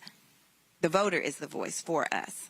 And so we're asking for them to come out, put all that to shame, because it's all a lie. I can say that. Judges, and especially the criminal court, they've started the Fresh Start program. That program gives listeners who know you've got a record, you can get that record sealed, get it expunged, because those kinds of judgments affect your livelihood, your credit. My court in evictions, we are getting representations for all the tenants so that they don't get a judgment against them. You can't get housing if you have a judgment against you. And so we care. Every day we're looking at the people who come in our court, and we're trying to get at the day-to-day life level. How does this affect your daily life? And so, we want to ask the voters, don't be tricked. Don't be fooled.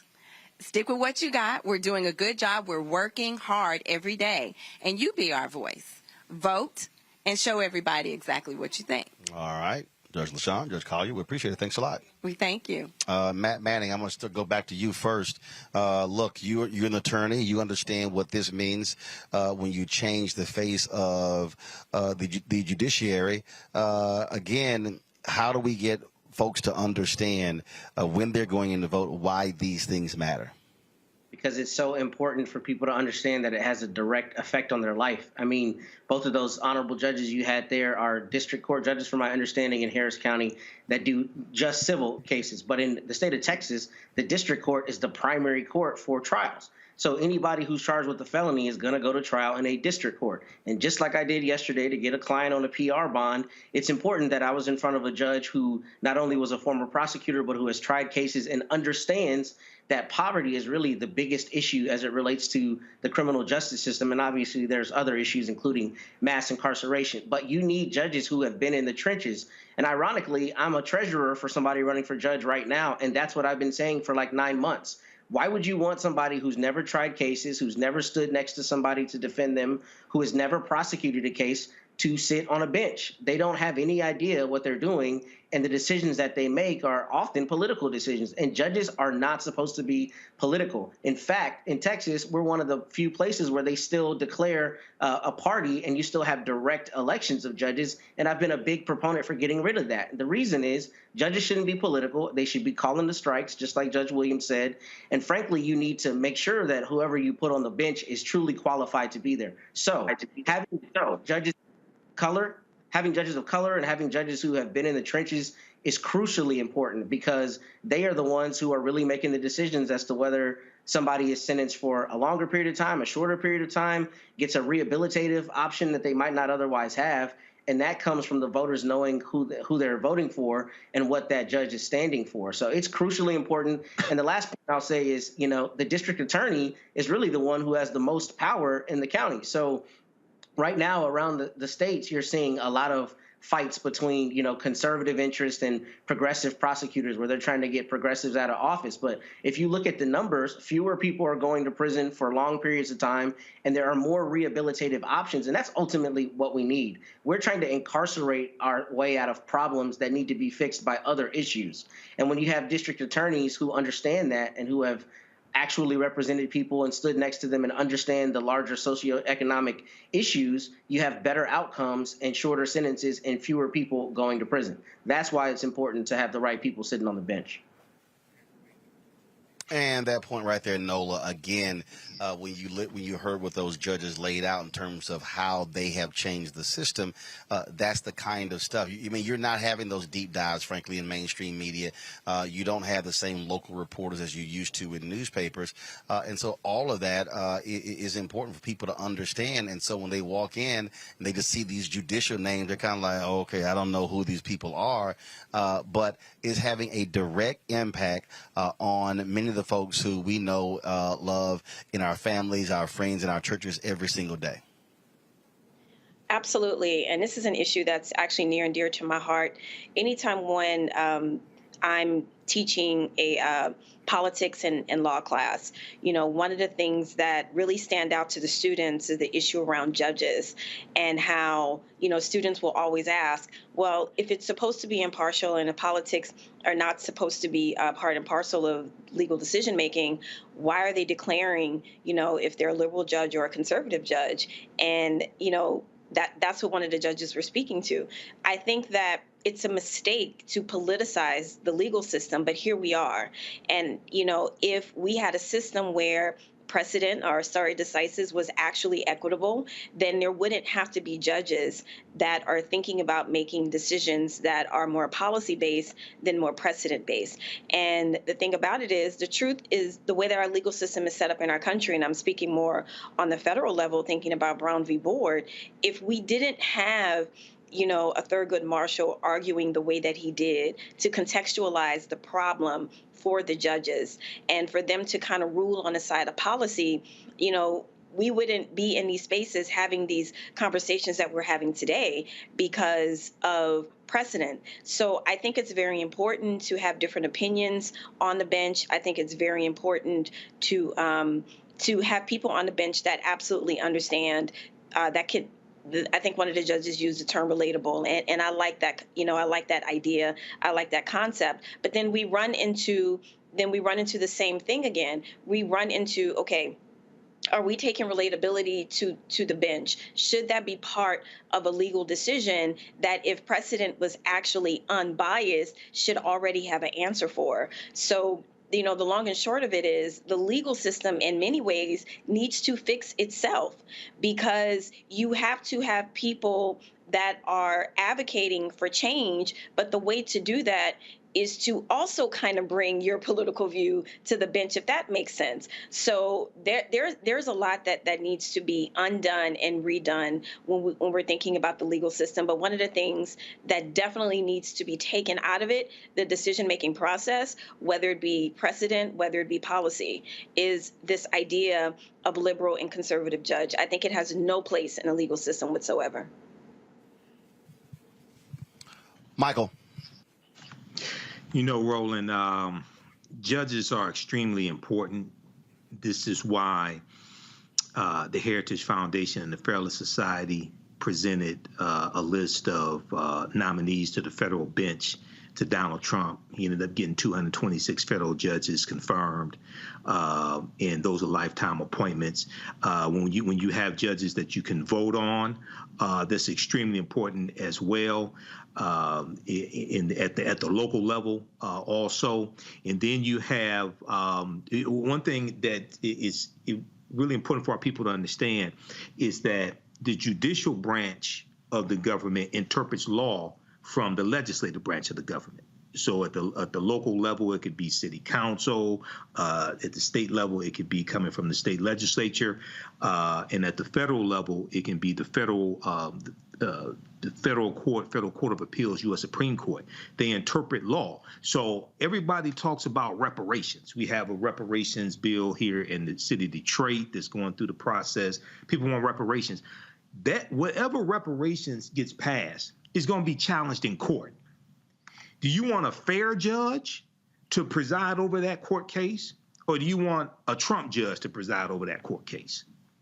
So a lot of times people focus on getting a bill passed, but don't focus on being able to keep what they got when it gets challenged in court. And this is why having the right type of judge in office is extremely important. Yep. Indeed. All right, folks, got to go to a break. We come back. We'll talk more here with folks at This Is It Cafe as we, again, count down just under 30 minutes left for early voting here in the state of Texas before the polls close. Folks, if you want to support us in what we do, download the Black Star Network app. You can do it on every single device, Apple phone, Android phone, Apple TV, Android TV, Roku, Amazon Fire TV, Xbox One, Samsung Smart TV. You can see this show live. You can see all other 5 shows. You can see all of our previous content as well. All of that right there on the OTT app. You can see it on your phone. You can look at it on your big screen television. It doesn't matter. That's the beauty of the OTT app. You can also support us in what we do. You heard Commissioner Ronnie Ellis talk about it like, look, all this ain't free. So your dollars make it possible for us to do what we do. Send check and money orders to P.O. Box 57196, Washington, D.C., 20037-0196. Cash App is $RM Unfiltered. PayPal is R Martin Unfiltered. Venmo is RM Unfiltered. Zelle, Roland at RolandSMartin.com, Roland at RolandMartinUnfiltered.com. And be sure to get your copy of my new book, White Fear, How the Browning of America is Making White Folks Lose Their Minds. I told y'all I've been talking about this for 13 years.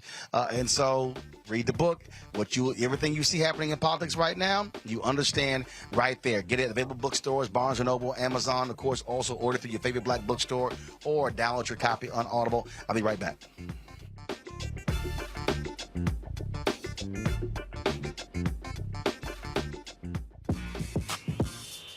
When we invest in ourselves, our glow, our vision, our vibe, we all shine.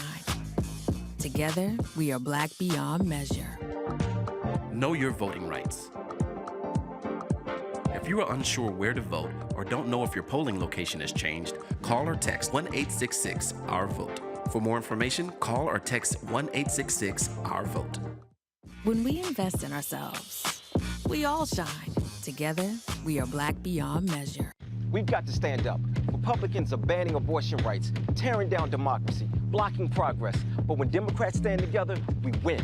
Because we voted, Democrats stood up for black lives, voting to ban police chokeholds, stood up for black women, putting one on the Supreme Court, stood up for our families, lowering cost of health care and prescriptions and capping insulin, and stood up for millions by slashing student debt. This November, let's stand up together and keep making progress. This is Judge Mathis. What's going on, everybody? It's your boy Mac Wiles, and you are watching Roland Martin Unfiltered.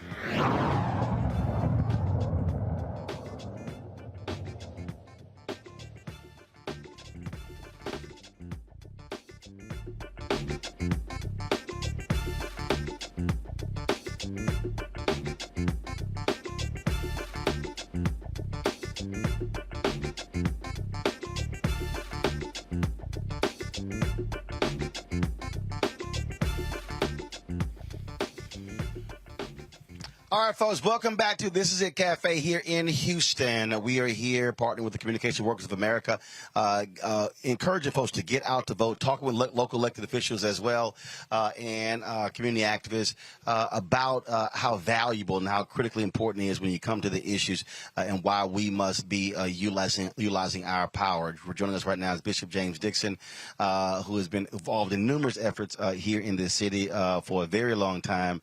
And Bishop, one of the things that for years, politicians, various groups have focused and locked in on the church community. But the reality is this voter today is different.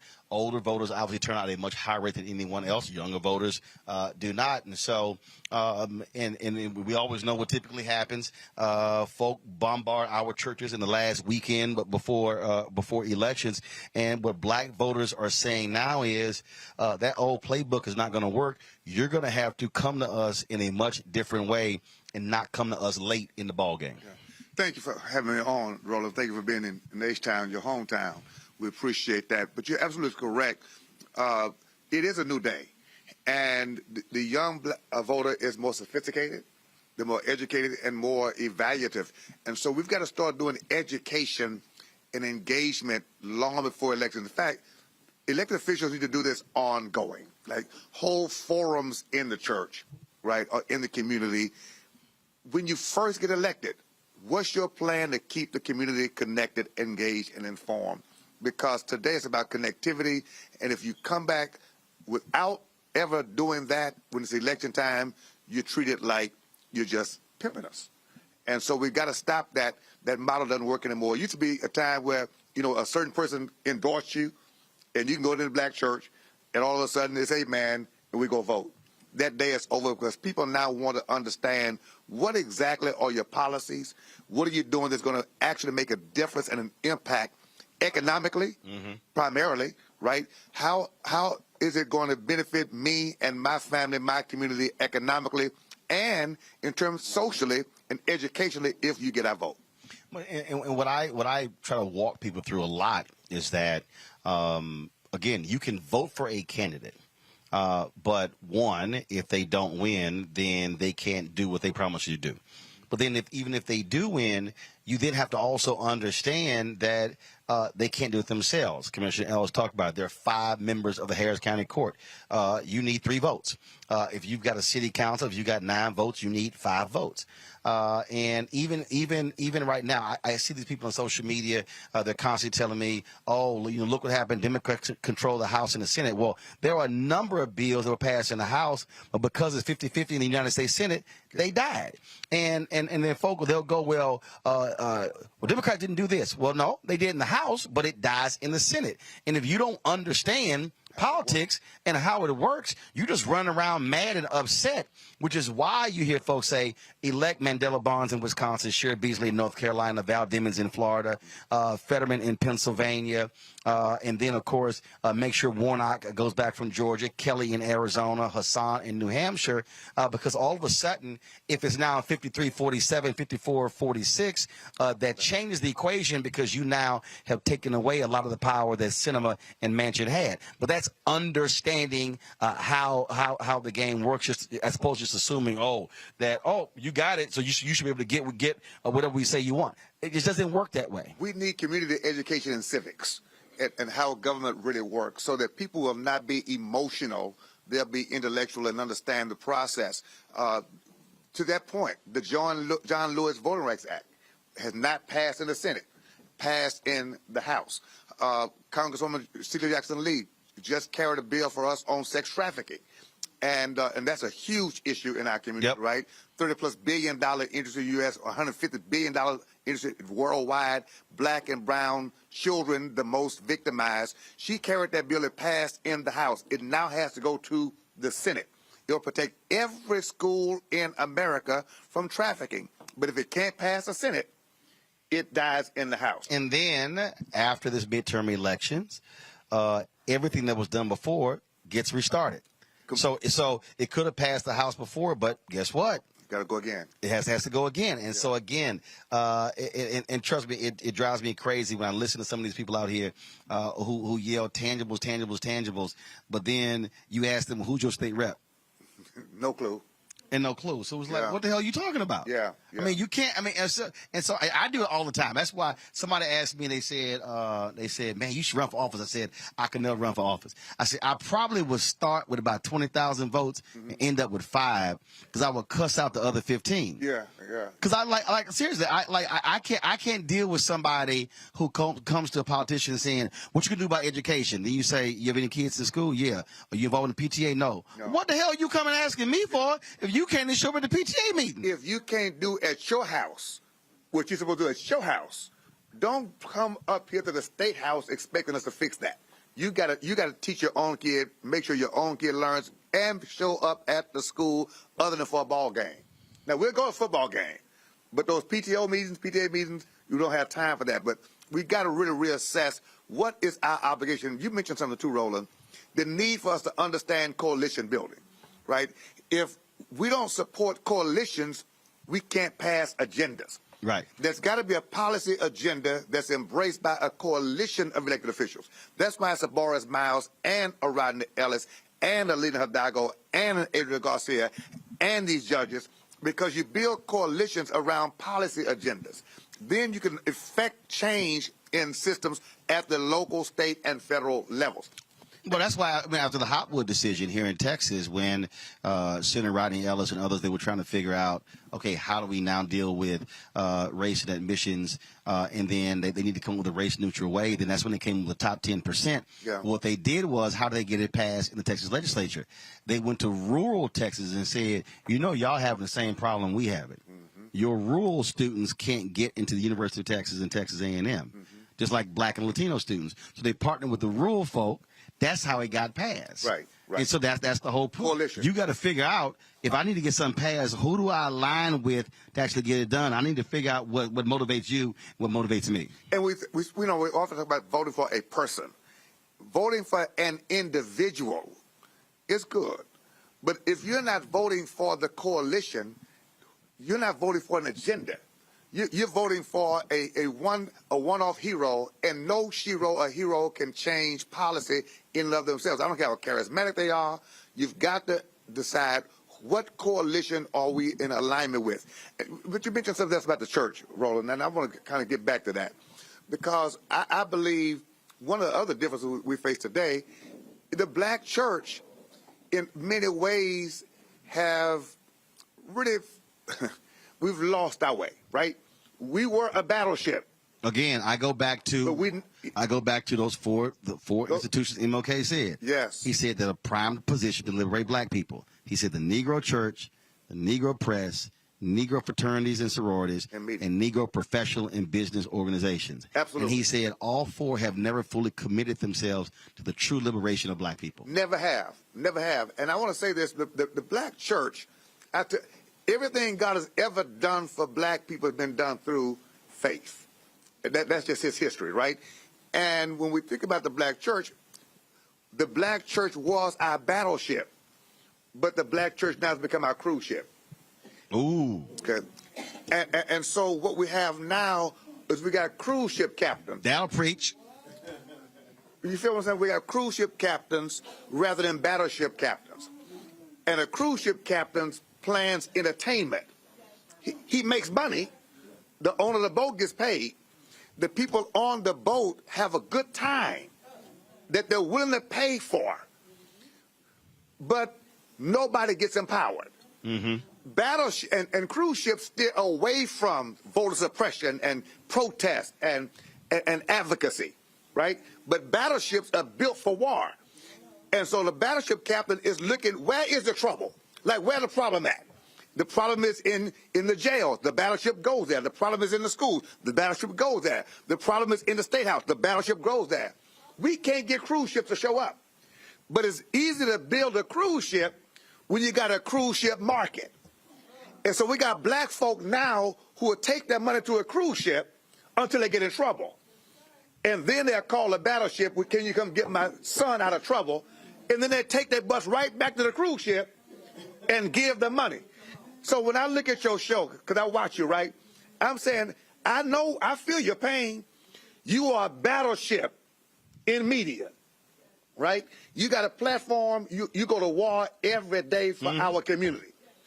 Why can't you raise money? Because cruise ship-minded Negroes and others won't advocate for a show like yours because they want to be entertained. Now, they'll watch entertainment all day and night. Right. But they won't watch you. They're not raising their kids to watch you because they're raising some more cruise ship kids right behind them. But as you said, except when they get in trouble. Except when they get in trouble. I got the emails. I got the emails and blowing me up. Hey, I need to hire a lawyer, or my son was wrongfully convicted. Hey, Roland. Roland. I can hear him right now. But the politicians too. Yeah, I know. I hear you. Trust me. When all of a sudden, hey, this is happening, and then I turn around and go, now you do know the federal government is spending $1 billion a year on advertising, but black-owned media is getting $51 million. See?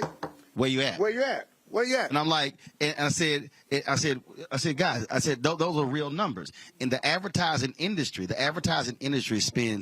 to spend $322 billion this year, and black-owned media gets 0.5% of the $322 billion. Now, and so that's why every time there's a cabinet secretary that comes on my show, when I did transportation secretary Pete Buttigieg, he knew I was going to ask about the advertising contract. Yeah. And when the commerce secretary come, I said, who controls your advertising contract? When HHS, I said, make sure y'all spend it. Look, one of the first things I did when Biden was elected was meet with Susan Rice. I'm like, since you over race and equity, let's explain to you what the whole deal is. And then I got to walk folk through, because again, their whole deal is, well, man, can you come here and here and here and cover this stuff? And I'm like, okay, you don't fly for free. Yeah. I said, and so then I walked them through that. Yeah. But then I got handkerchief head Negroes who then go, well, I don't know, how dare you take this Democratic money you've been to shield political ads? And I'm like, but Sinclair got $340 million in political ads. iHeart, Cumulus, all the other media companies getting advertising money. Oh, but y'all saying black media can't. You're supposed to do it for free out of the goodness of your heart because you're a brother. And I'm saying that's because people don't understand that the battleship takes money to operate. Right, like right here, like some dude put on YouTube on our chat. He goes, Roland always after the bag. Well, you need the bag to stay in business. Hold on. I mean, this the real Bible simple. says money answers all things. That's what the Bible says, that money answers all things. It's amazing that we don't mind seeing others prosper in their craft. You shouldn't just have to survive to do this, right? You got children and all that too. But here's my point. But also, we want to be in a situation where we have 100 staffers. See, so you can do more, right? Because bottom line, imagine. And look, I already have the blueprint. Imagine, and I've walked people through this. Imagine if $10 million is coming in on an annual basis. Now all of a sudden we go from 15 people to 50 people. Now all of a sudden I have people who are actually located in 5 cities. So when something moves in Atlanta, Chicago, they're already there. We can live stream. We can do all of that. We have folks who are writing stories. Now all of a sudden, then when these things are happening, we're not, hey, MSNBC, could y'all please, come cover us? No. I'm like, no, we're not asking anyone now. Now we're building capacity. That's how it is. So when I walk folks through, because we had a whole segment called "Where's Our Money," 95%. I watch you. Oh, I know. I can preach your sermon because listen. But it's all connected. Yes. If you're unable to drive the revenue. You can't cover, you can't travel, you can't advance the stories. And then folks say, well, why is it we didn't know? Because you're watching CNN, who gets a billion in profit. And they're not going to tell you. Fox News gets 1.8 billion in profit. MSNBC is doing 700 million in profit, and you don't have a single black-owned media entity. And even of the ones that are largest, Essence don't do what we do. No. Urban One don't do what we do. No. Black Enterprise don't do what we do. Black don't do what we do. There's no other black-owned media outlet that does what we do, broadcasting shows on location, covering marches, covering rallies, covering stories. And I'm going, but to your point, but we will cover entertainment. Listen, we will make sure Negroes know how to look good, smell good, sound good, feel good. But that's entertainment. That's not empowerment. And people need to understand the difference in that, right? And here's my question, because I listened to your whole deal about the media and the budgets, and then I did research after that. Because I said, the point the man is making, people are still missing it. If we don't see to it that we leverage our collective spending power and voting power to make sure we've got independent black media. There you go. We'll never have an independent black message. No. All right. So everybody else has that message, right? Yep. That's why that movement was able to garner what it garnered to stampede the Capitol. Yeah. Because they have messages every day. Oh, the conservative billionaires. So you take Prager, Dennis Prager, PragerU. Yep. Their seed capital was two conservative billionaires in Wiley, Texas. They gave them $7 million to start.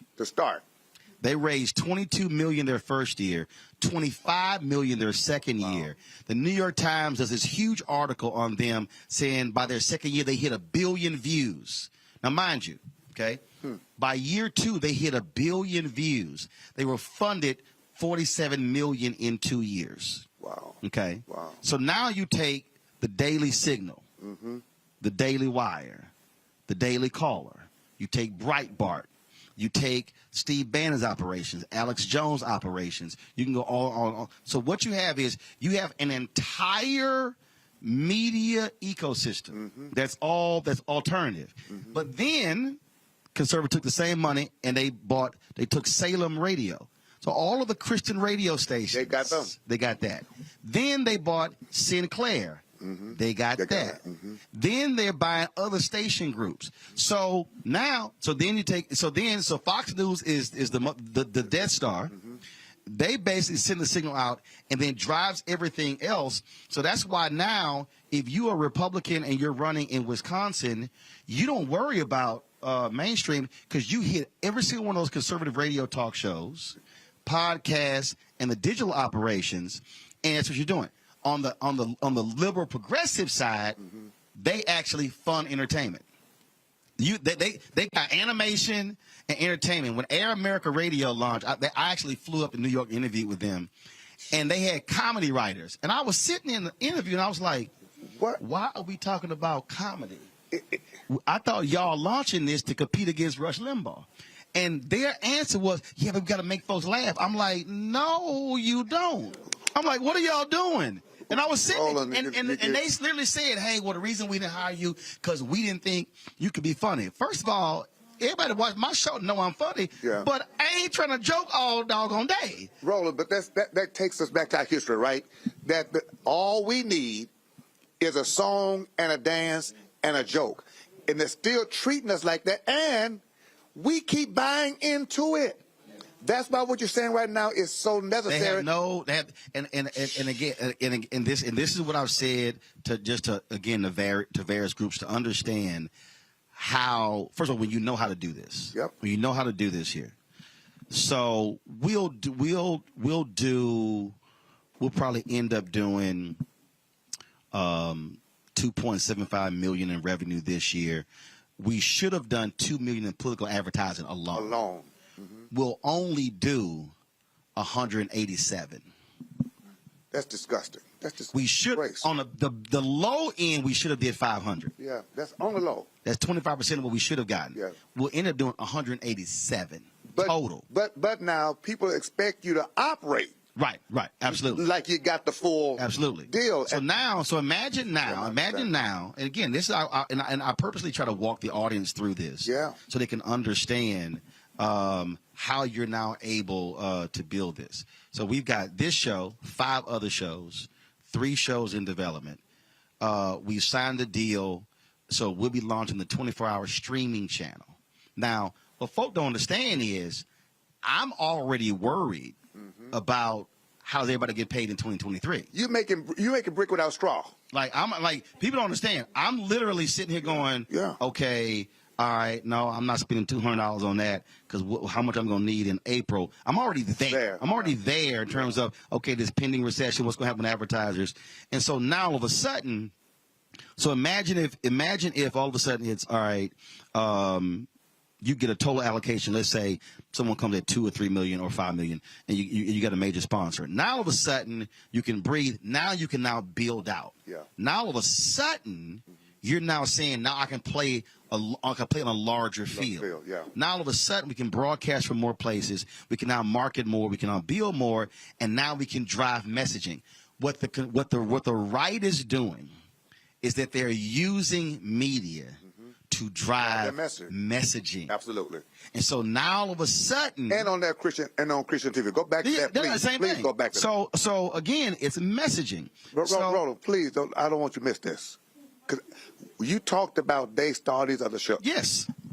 Talk about Christian media on the conservative side driving the same messaging. Yes. That comes from Fox. Yes. And they're validating it with a Bible. Absolutely. And that's why when we started this, I purposely didn't do a subscription because a lot of people couldn't afford it. Yeah. And so I said, no, we're going to keep it open. And look, there are people who say, Roland, all I can give is $1. I'm like, your dollar is important as that person who gave $5,000. But what I walk them through, and that's why, like every month, I say, y'all, we got to get 2,000 people who can give $50 each. It's 100,000 for the month because the monthly expenses are 172. Wow. Okay. Yeah. So I walk them through that to understand that. So what happens today? MSNBC doesn't. They end Tiffany Cross. Okay. Yeah. Her show's now gone. Okay. So again, but remember, it's their network. See, the only person who can cancel me is God. Yeah. Talk, Doc. That's it. That's it. There's nobody but me but God. Talk, so what people have to understand, and I try to get them through this, black people have not gotten to this point in our history if it wasn't for Chicago Defender, Houston Defender, Atlanta Daily World, Ebony, Jet, on and on and on. But black people supported those institutions. So if we didn't have those independent black media sources not covering our stories, not elevating our people, MLK was in everything before people knew about him nationally, then you don't have a black civil rights movement. At all. So the problem now is, the problem we have now is, we are hoping and begging that white media will do what? Covers us, and we are praying, will they show up, as opposed to saying, okay, if y'all don't show up, fine. Black media shows up to drive our messaging. Listen, I was talking to Dr. Amos Brown a couple of weeks ago on the phone, and I asked him a question. I said, Dr. Amos Brown pastor Second Baptist in Oakland. I mean, a real father in the movement. And Kamala Harris is pastor. NAACP board member. All that. Global. So I said, Dr. Brown, how did you get started in the movement? He said, I was a kid when the Jet magazine was circulated, Emmett Till's picture on the cover. And it made me so angry. He's like 12 years old. I was so angry, I went around a corner to the NAACP office where Medgar Evers was the president. And I said to him, I'm angry. I was so mad. And Medgar Evers said to me, don't just be mad, do something. But here's how that happened. Yes. Y'all go see the movie Till, it's a scene in the movie. Mamie Mobley walks out of the funeral home. And she says, you, come with me. Yes. It was a black photographer. Yes. The black photographer goes in and she says, "Shoot my baby." Take the picture. The photo runs on the cover of Jet, Yep. also on the cover of the Chicago Defender. Mm-hmm. Okay? What the movie doesn't also portray is that it was reporters from the Tri-State Defender and the Chicago Defender who tracked down witnesses and secretly drove them into town to testify. Wow. Black newspapers did that. That's who did that. Okay? So if you don't have black media, you don't get you don't get Amos Brown. So that's why when I ran Chicago Defender, when they exhumed his body, I put his autopsy. I put his photo back on the cover so this generation could see that image. I got chills. Look, man. That's why it might happen. You got to have black media. You got to have no black owned media. No, you're not black targeted. No. When I say black media, I mean black owned. Because what happens is black targeted media has gotten more of the dollars than black owned. We ain't deciding that. We just work there. Well, that's because it's not black media. No. If it's not black owned, it's not black media. Please hear that. If it's not black owned, it's not black media. If it's not black owned, it's not a black funeral home. Don't stop me. So I'm saying, so Amos Brown says that to Medgar Evers. You know what he did? He said, "What can I do?" There you go.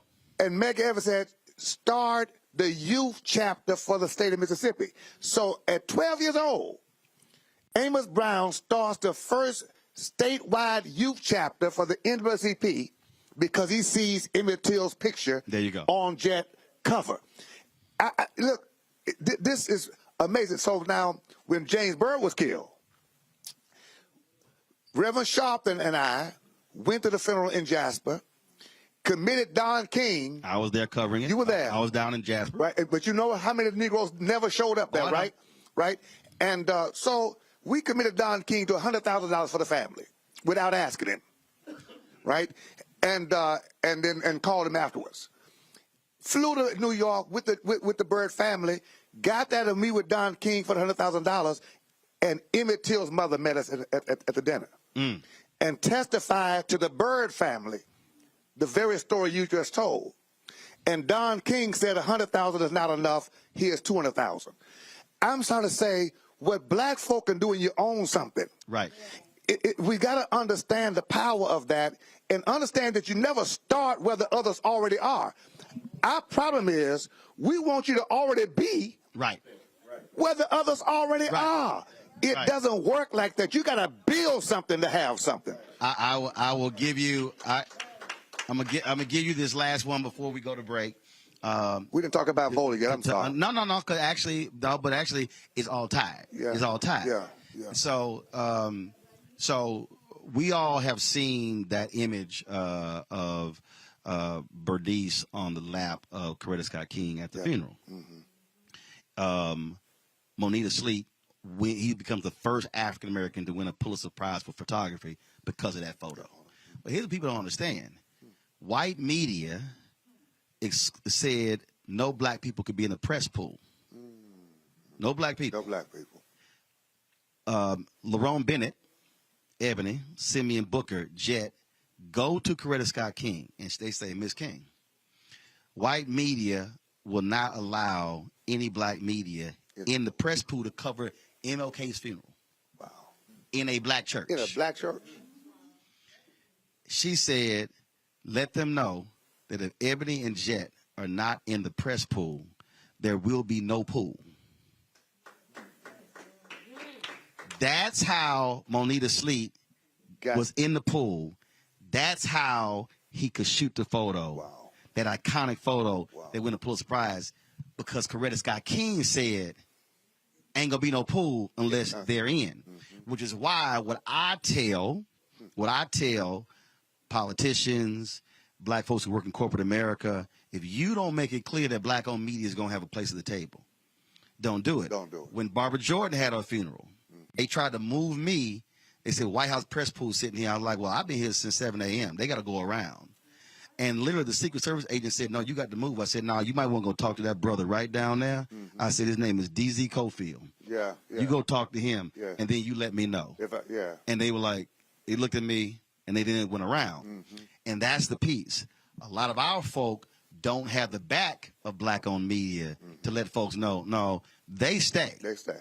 Y'all, you might not. You might. Right. You may not make it. Yeah, but they're gonna be in the room. Absolutely. And which means that for those black folks who are in corporate America, who are also in these institutions, they're gonna be able to say, we better make sure there's a line item in that budget for them, and not just for them. And that's why we got to only vote for people, whether they're black or brown or white, who are going to support our agenda of empowerment.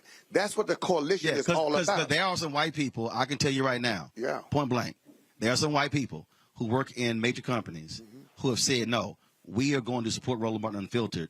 And there are some black people who have said, don't buy. Don't buy. I can do a roll call. That's plantation mentality. I can do a roll call. So give me a white conscious person. Yes, sir. Over a clueless brother or sister any day. Well, what black folk got to understand is you're respected more by white America when you stand for your community. When I joined the board of the Harris County Sports and Convention Corporation, NRG, I started asking questions like, where's the black minority participation? Is there a policy? There was no policy. We're looking to it. Research came back within a year, full policy, 30+% participation. So you weren't not just there just to sit at the table and be happy. No, I'm there to be who I am. There you go. And to help improve their quality by adding black brilliance to their repertoire of procurement. There you go. Which also builds black economics. Absolutely. Bishop, always good to see you, Doc. Man, y'all go vote. Don't forget, go vote. Always good to see you, man. I appreciate it. Thanks a bunch. Going to a quick break. We'll be back on Roland Martin Unfiltered on the Black Star Network in a moment. When you talk about blackness and what happens in black culture, we're about covering these things that matter to us, speaking to our issues and concerns. This is a genuine people-powered movement. There's a lot of stuff that we're not getting. You get it, and you spread the word. We wish to plead our own cause. Too long have others spoken for us. We cannot tell our own story if we can't pay for it. This is about covering us. Invest in black-owned media. Your dollars matter. We don't have to keep asking them to cover our stuff. So please support us in what we do, folks. We want to hit 2,000 people, $50 this month, raise $100,000. We're behind $100,000, so we want to hit that. Y'all money makes this possible. Check some money orders. Go to P.O. Box 57196, Washington, D.C. 20037-0196. The Cash App is $RM Unfiltered. PayPal is R Martin Unfiltered. Venmo is RM Unfiltered. Zelle is Roland at RolandSMartin.com. Hey, what's up, everybody? It's Godfrey, the funniest dude on the planet. And you're watching Roland Martin Unfiltered. Ow.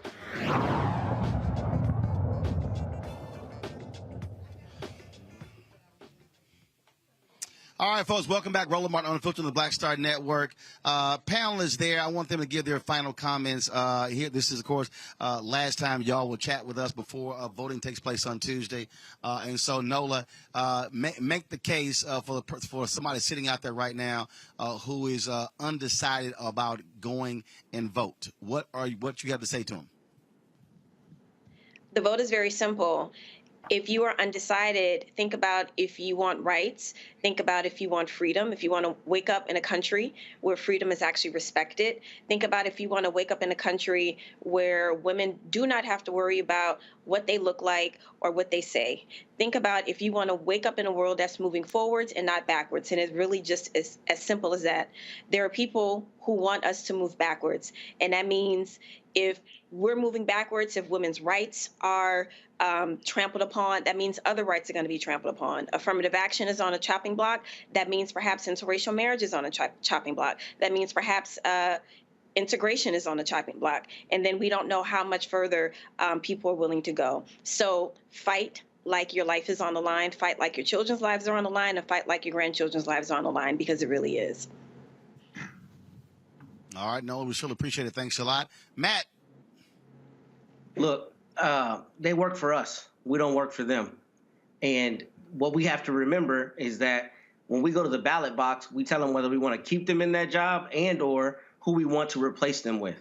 So your vote is crucially important, because if you don't go and vote, then you don't get to have a say on who's representing you.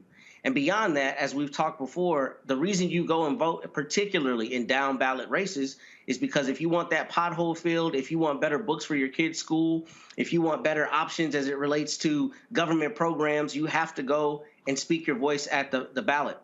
So we need to get out of this idea that, you know, they just make decisions in some far off land and give us what they decide to give us. It doesn't work that way. They work for us. We don't work for them. So in order for them to do the job that we need them to do, we have to tell them how we feel about the job that's being done. And we also have to tell them what we need. So make sure you know everything about local propositions, local bonds. A lot of those things that seem like Greek to us, a lot of times are the most important, because they'll tell you how your city is going to fund the street budget or whatever, you know, issue you have for the next 10 years. So make sure you know what the issues are. Make sure you know who's running. Make sure you go vote. There are too many people who lost their lives for us to have the right to vote, for us to squander it. Roland's shirt is perfect. So make sure you do right by the ancestors and go exercise your vote that they fought, bled, and died for. Facts. Michael. Well, politics is the legal distribution of scarce wealth, power, and resources, and the writing of laws, statutes, ordinances, amendments, and treaties, their adoption, interpretation, and enforcement. You don't vote for exercise, you vote for power. And when we look at what's happened in this past administration, there have been numerous policies put in place, numerous bills passed to benefit African Americans, $5.8 billion for HBCUs in 2021, a record amount of funding for HBCUs. When we look at the $1.9 trillion American Rescue Plan that saved the economy, that helped African Americans, whether it was stimulus checks, whether it's $46.5 billion when it came to rental assistance, whether it was funding to hire more teachers, whether it was also the $4 billion in debt forgiveness for African-American farmers, Latino farmers, et cetera. Now, white farmers sued to block that. That's going to be handled in the courts. But if it was not for people like Senator Raphael Warnock, who helped put that in the bill, you would not have that. You have the Inflation Reduction Act. You have the Emmett Till anti-lynching bill, the first anti-lynching bill in the history of this country. It took 122 years to get that. That happened under this administration. You have student loan forgiveness. 500,000 African-American families are going to be moved from a negative net worth to a positive net worth. It's going to wipe out the remaining student loan debt for a little more than 25% of African-Americans who hold student loans. So there's so much that's taking place, executive orders on policing, things of this nature. So do your research. Once again, this document, people said they couldn't see it before. The Biden-Harris administration advances equity and opportunity for Black Americans and communities across the country. WhiteHouse.gov is last updated June 19th, 2022. Is 22 pages that walks you through step by step, shows you how makes a direct connection between the policies from the Biden-Harris administration and how they're helping the African-American community, and compare them to Republicans because they have voted against most of these policies and are trying to take us back and block more policies being put in place that are beneficial to us. Yep. All right, then, Michael, I appreciate it. So, Nola, Michael, and Matt, thanks a bunch. I appreciate y'all joining us on today's show. Go vote. All right. Roland. I appreciate it. Thanks a bunch. All right, folks, we're back here at This Is It Cafe in Houston, joined now by State Senator Boris Miles here in H-Town. How you doing, Fred? What's going on, my brother? All good, all good. Good to see you. You know, I'm glad you're finally telling people the truth. You've never been filtered, my brother. For 40 years I've been knowing you've never been filtered. I wasn't filtered in elementary school. That's right. Trust me, I got in much trouble at Clinton Park in Pleasantville. Yes, you did. So as a matter of fact, I was talking to somebody, and they said, I know it was an interview. I think Jamel here asked me. She said, you know, when did you start to gain your voice? I was like, out the womb. I said, trust me. I said, I've been checking folk for a long time. So I said, this ain't nothing new. Look, Texas legislature, there are 31 state senators, 2 black. 2 blacks. And that's one of those things that I'm We're the smallest body of state senators in the country. Right. And it's a perfect example of how real estate plays a part of this. And what we're now seeing in this country, what happens in many of these red states, in these red counties, it's a whole bunch of people who are represented by land and not actual people. That's correct. And so the politics is changing, if you will, and we see it even happening. Yeah, in this state, in these counties, and you have all this acrimony against blue counties and blue cities. But I'm always trying to explain to people, yeah, but a lot of broke folk in them red areas that gets checks. They're suffering too. But yeah, they're suffering, but they're getting checks as a result of the folk in those blue areas. That's correct. And hence the reason why $8 million has come into this county for our county judge's seat. Okay, $8 million has come in from across the state and across the country to take out one little Hispanic girl who just so happens to be a Democrat. And the things on the county commissioner's court has changed. You interviewed Commissioner Ellis here earlier. A lot of things have been put in place that they intend to reverse if we don't get out and vote. Right. Okay, this is the most important vote for black Texans in the history of Texas, is this vote right now. The state of Texas has more black folks than any other state in the country, Roland. And all we have to do is get out and vote. You know, you were talking about plantation media and marketing. We do the same thing right here, plantation politics. You know, we have people that come into our communities. They want our votes, but don't want to spend our votes with our black media, spend their money with our black media. They don't want to turn on our African-American political machines. I'm so glad to see Claude Cummings and Trey here with CWU. Man, I don't know where black Texas would be. I don't know where black political Texas would be without Claude Cummings and Trey. Okay, it's just that doggone simple. They always come to our rescue. See, that's why, they're here right now. See, that's why when I'm always calling people out, I'm trying to explain to folk. No, it's not. Do you have a black face in the room? Who is control of the checkbook? Of the checkbook, and it's not about just having a black face in the room. But Bishop Dixon could have been any black face in the room at Sports Authority. But he's the wedge in the door that's going to hold the door open and allow other black folks to come on in. The proper black. That's what it's the proper black folks that's going to ask the questions, the hard questions. And you know what? Like you said, sometimes we're not liked by our own people, by our own. It's just that plantation mentality. You know I'm not the most liked African-American elected official in Houston, but I'm one of the most effective. Right. And when you're in trouble, they're going to run to me. Right. Okay? And we're going to get it done together. Well, it's all interesting. When I was talking to Bishop, I'm first of all, folks, Boris asked me, he said, man, how many phones you got? You got to understand, first of all, normally I have 3 iPads up here and 2 phones, and I'm working all of them. And then folk don't think when they making comments, I'm reading their comments. Right. You know, and I had someone say, brother was like, why Roland talking about himself? Well, first of all, it's called an example. It's called it's called an example. Like if it's called the Roland Martin Unfiltered Daily Digital Show.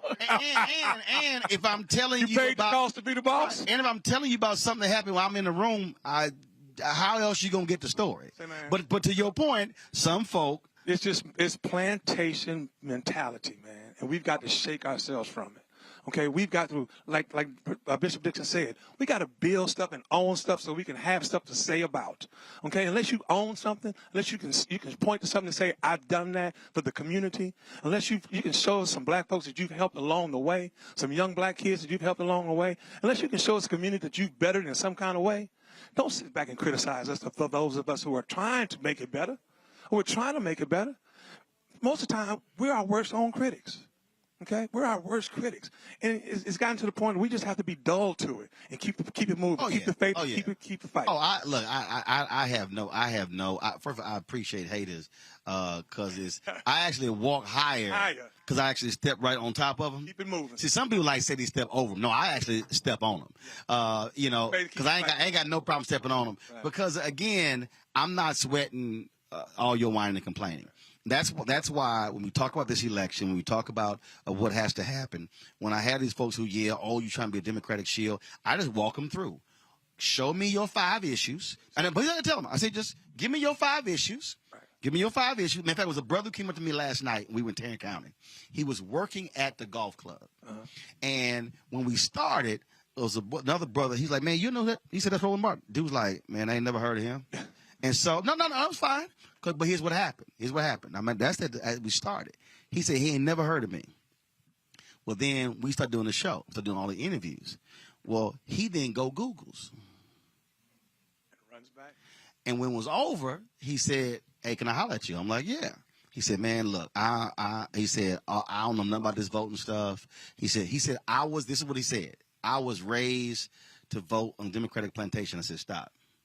I said, "Why are you using plantation language?" He's like, "I really can't tell you why." I said, I said, "Okay." I said, "I don't want you to use Democrat." I said, give me 3 things you care about. And so he threw out 3 things. I said, "Okay, this is how Republicans voted on your issue, how Democrats voted on your issue." And I said, "Now give me 3 more." And and I just walked him through. And he's in Texas. This But democracy is at stake right now on this vote. This brother said, I said, "I ain't ask you whether you're a Democrat." I said, "What do you care about?" I said, "So on these 6 issues you care about, Republicans voted against all 6. I said, "Now how you gonna vote?" Brother, he said, "Man," he said, "I sat here and I listened to your show. I ain't never heard of you." He said, "But now I have a totally different understanding of why vote matters." And that's what I'm saying, Brother Martin. This is the most important vote for black Texas that the history of Texas has ever seen. Democracy is literally at stake. Let me tell you something, man. In the state house that I serve in that Senate, there's only 2 African Americans. The rules change as they want to. The Constitution is bended and twisted as they feel free. Everything is at stake right now, okay? And there's only 2 of us fighting that fight. We have our Hispanic brothers and sisters in the Senate. There's probably 7 or 8 of them. And together as a coalition, Bishop Disick, we still can't win none of the fights. I've been serving for 17 years now, Brother Martin. 17 years. And I've served as a double minority throughout the entire 17 years. In a Democratic Party that's never been in leadership, and as an African American. And I still try my hardest to bring bacon home to the community. And let me tell you something. I wouldn't be able to do it unless I owned and had something. Okay? I'm what's called a free Negro. And I tell people that all the time. I'm a free Negro. I finance my own campaigns. My campaign still owes me $650,000. And I'm proud to say that. Because I can tell them, "Kiss my ass. I will not allow you to do this to my people." Okay? I just won't. I stay in the fight. I'm in the fight. Thank you, brother. I stay in the fight. I'm in the fight. Biblical. Okay? And when people come to me, when people come and say, "We need the black vote, we need the black vote, the black vote," our political machines take gasoline. Right. Gasoline costs money. Gasoline, food. Okay, food. Yeah, I mean, and if not for people like Claude, like we said earlier, for Claude Cummings and CWA, I don't know where we would be, brother. I just don't know. But this vote, tonight, the polls just closed early voting. All they have left is Tuesday. We will be out on the streets making sure that everybody is reminded this is a critical vote. It's an important vote. You have to get out and vote. The last day is Tuesday because we have a lot at stake as African Americans in the state of Texas. Indeed. Thank you for being here, brother. Appreciate it, my friend. Thanks a bunch. All right, thanks a bunch. Folks, our last guest is going to be, you heard, Bars Bridge. I ain't got to introduce Claude now. Bars handle all of that. We appreciate Claude and I have run each other several different times. I was here in Houston a couple of Sundays ago for a GOTV rally. We were talking about coming back, doing something here, and he said, "We're going to get you back," and we're here. So I appreciate it. Claude, let folk know your title was CWA. Well, I'm glad you're here, first of all. And you know now that my mouth and my feet move in the same direction. That's great. So my name is Claude Cummings, Jr. I'm the Vice President of the Communication Workers of America. I represent about 50,000 union members in Texas, Missouri, Oklahoma, Kansas, and Arkansas.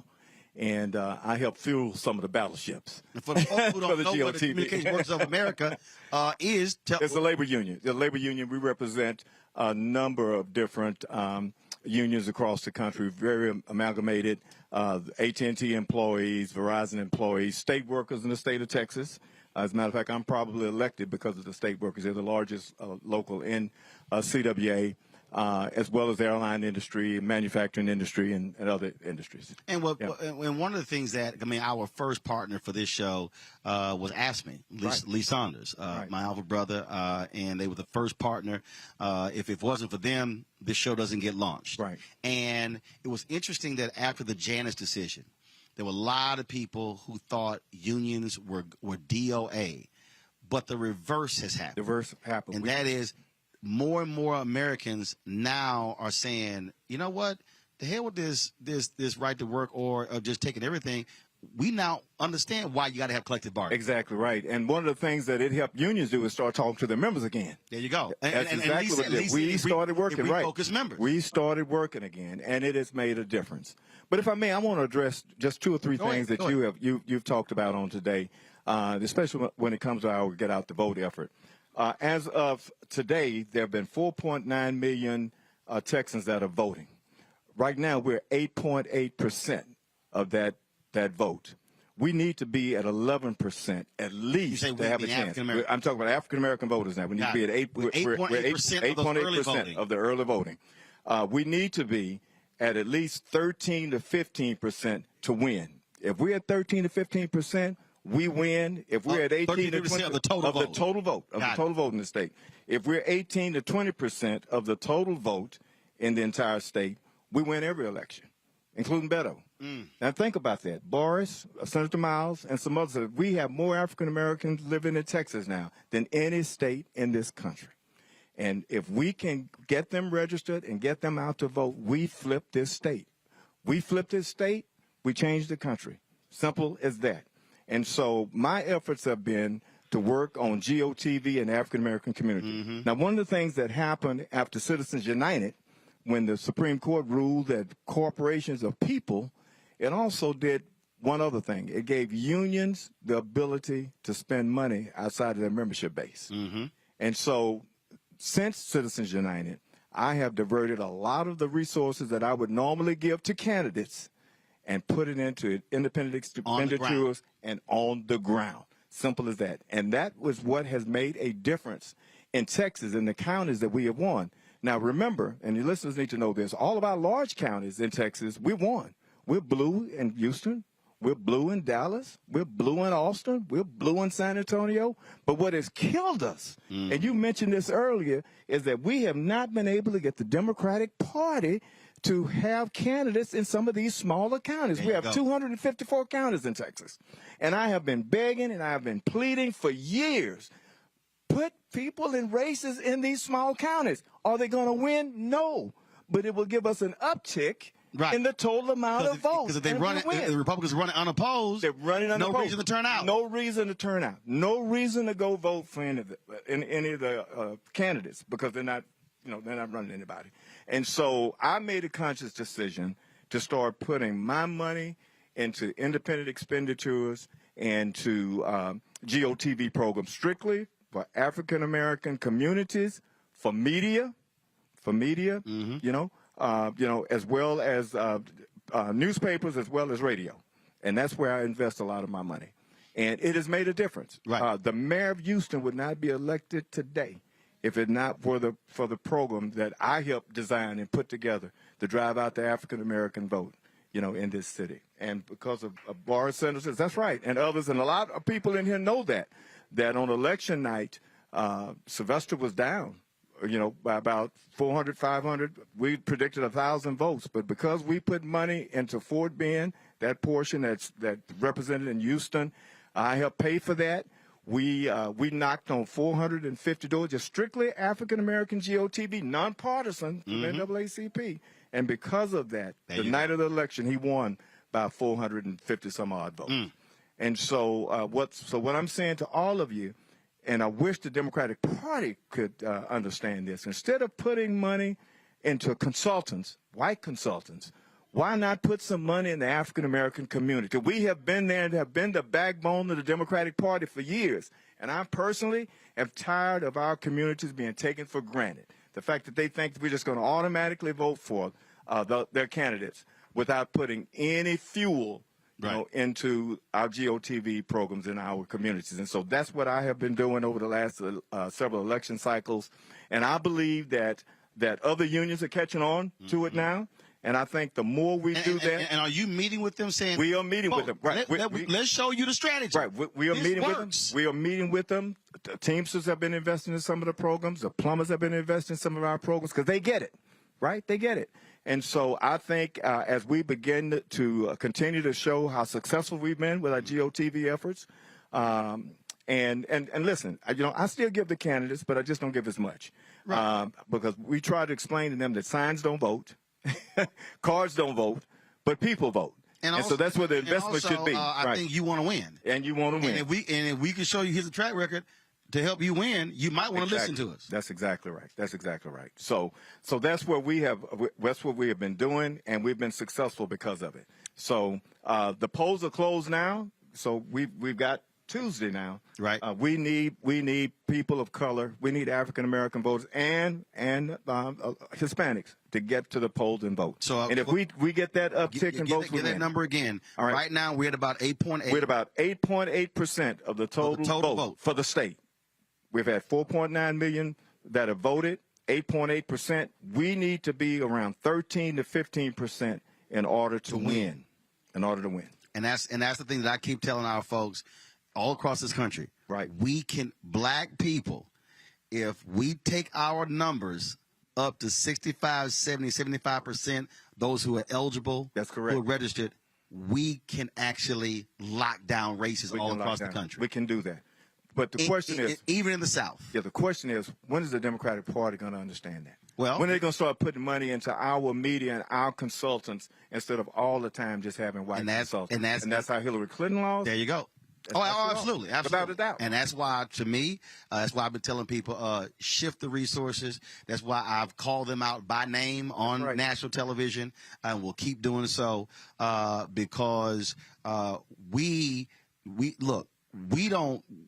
can't sit here and mess around. Right. I know what the other side's trying to do. Right. We know exactly where they're trying to go, and I'm not having any part of that. And so we got to keep swinging. We are. We're going to continue to swing. Claude, we appreciate it. Right, thank Glad you. to partner with you coming back to Texas. Right. Look, and we ain't got to wait. Again for election year. Let's keep doing this thing. And as I say all the time to folk, all the times I was in a meeting with one company, and they said, "So we would love to do something. So who should we call?" I was like, "I don't have no team." Right. They're like, "What do you mean?" I said, "No." I said, "I have a team." Right. I said, "I let them know what we're gonna do." I said, "But I ain't no meeting when I leave here." I understand. I said, "I'm the meeting." I got you. Let me say this I have to give kudos to Bishop Dixon, who's the president of the NAACP. I'm on the national board of the NAACP. I'm his first vice president. He's done such a great job in a nonpartisan way driving out the vote. And I just have to say something about Senator Miles. When you're talking about a real fighter for us in the Texas Senate, this man here fights for us. There you go. He's a fighter. And his mouth and his feet move in the same direction. If he says he's going to fight to get something done, he delivers the bacon. Right. So thank you so much. His mouth and his feet, but his feet does not move the same direction when he swag surfs. Does not move.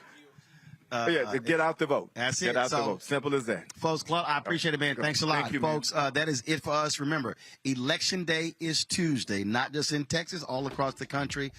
Y'all have heard me talk about why we have to vote, what is at stake. I was going to address the issue with Tiffany Cross. I will do so on Monday's show. I'll be back in studio in Washington, D.C. Hey, Talladega, Alabama, I'll be there tomorrow. Your president, my frat brother, Dr. Gregory Vincent, is being inaugurated.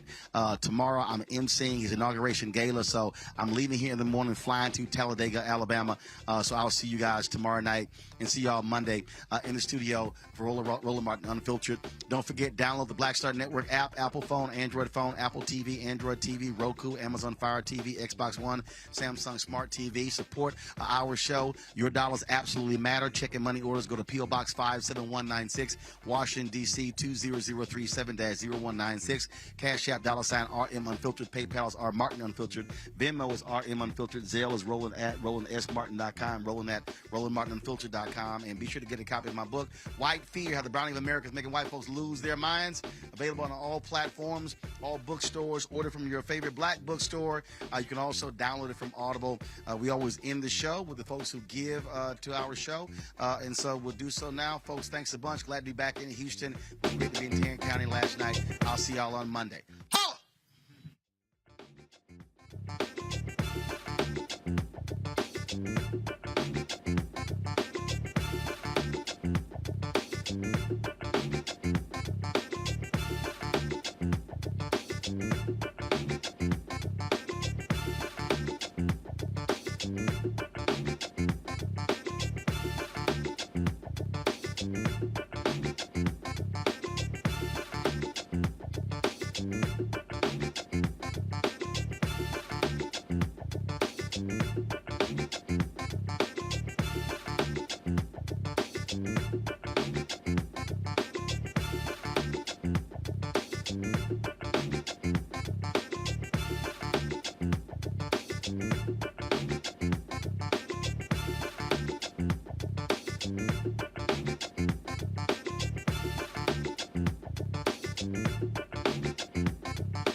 Bye.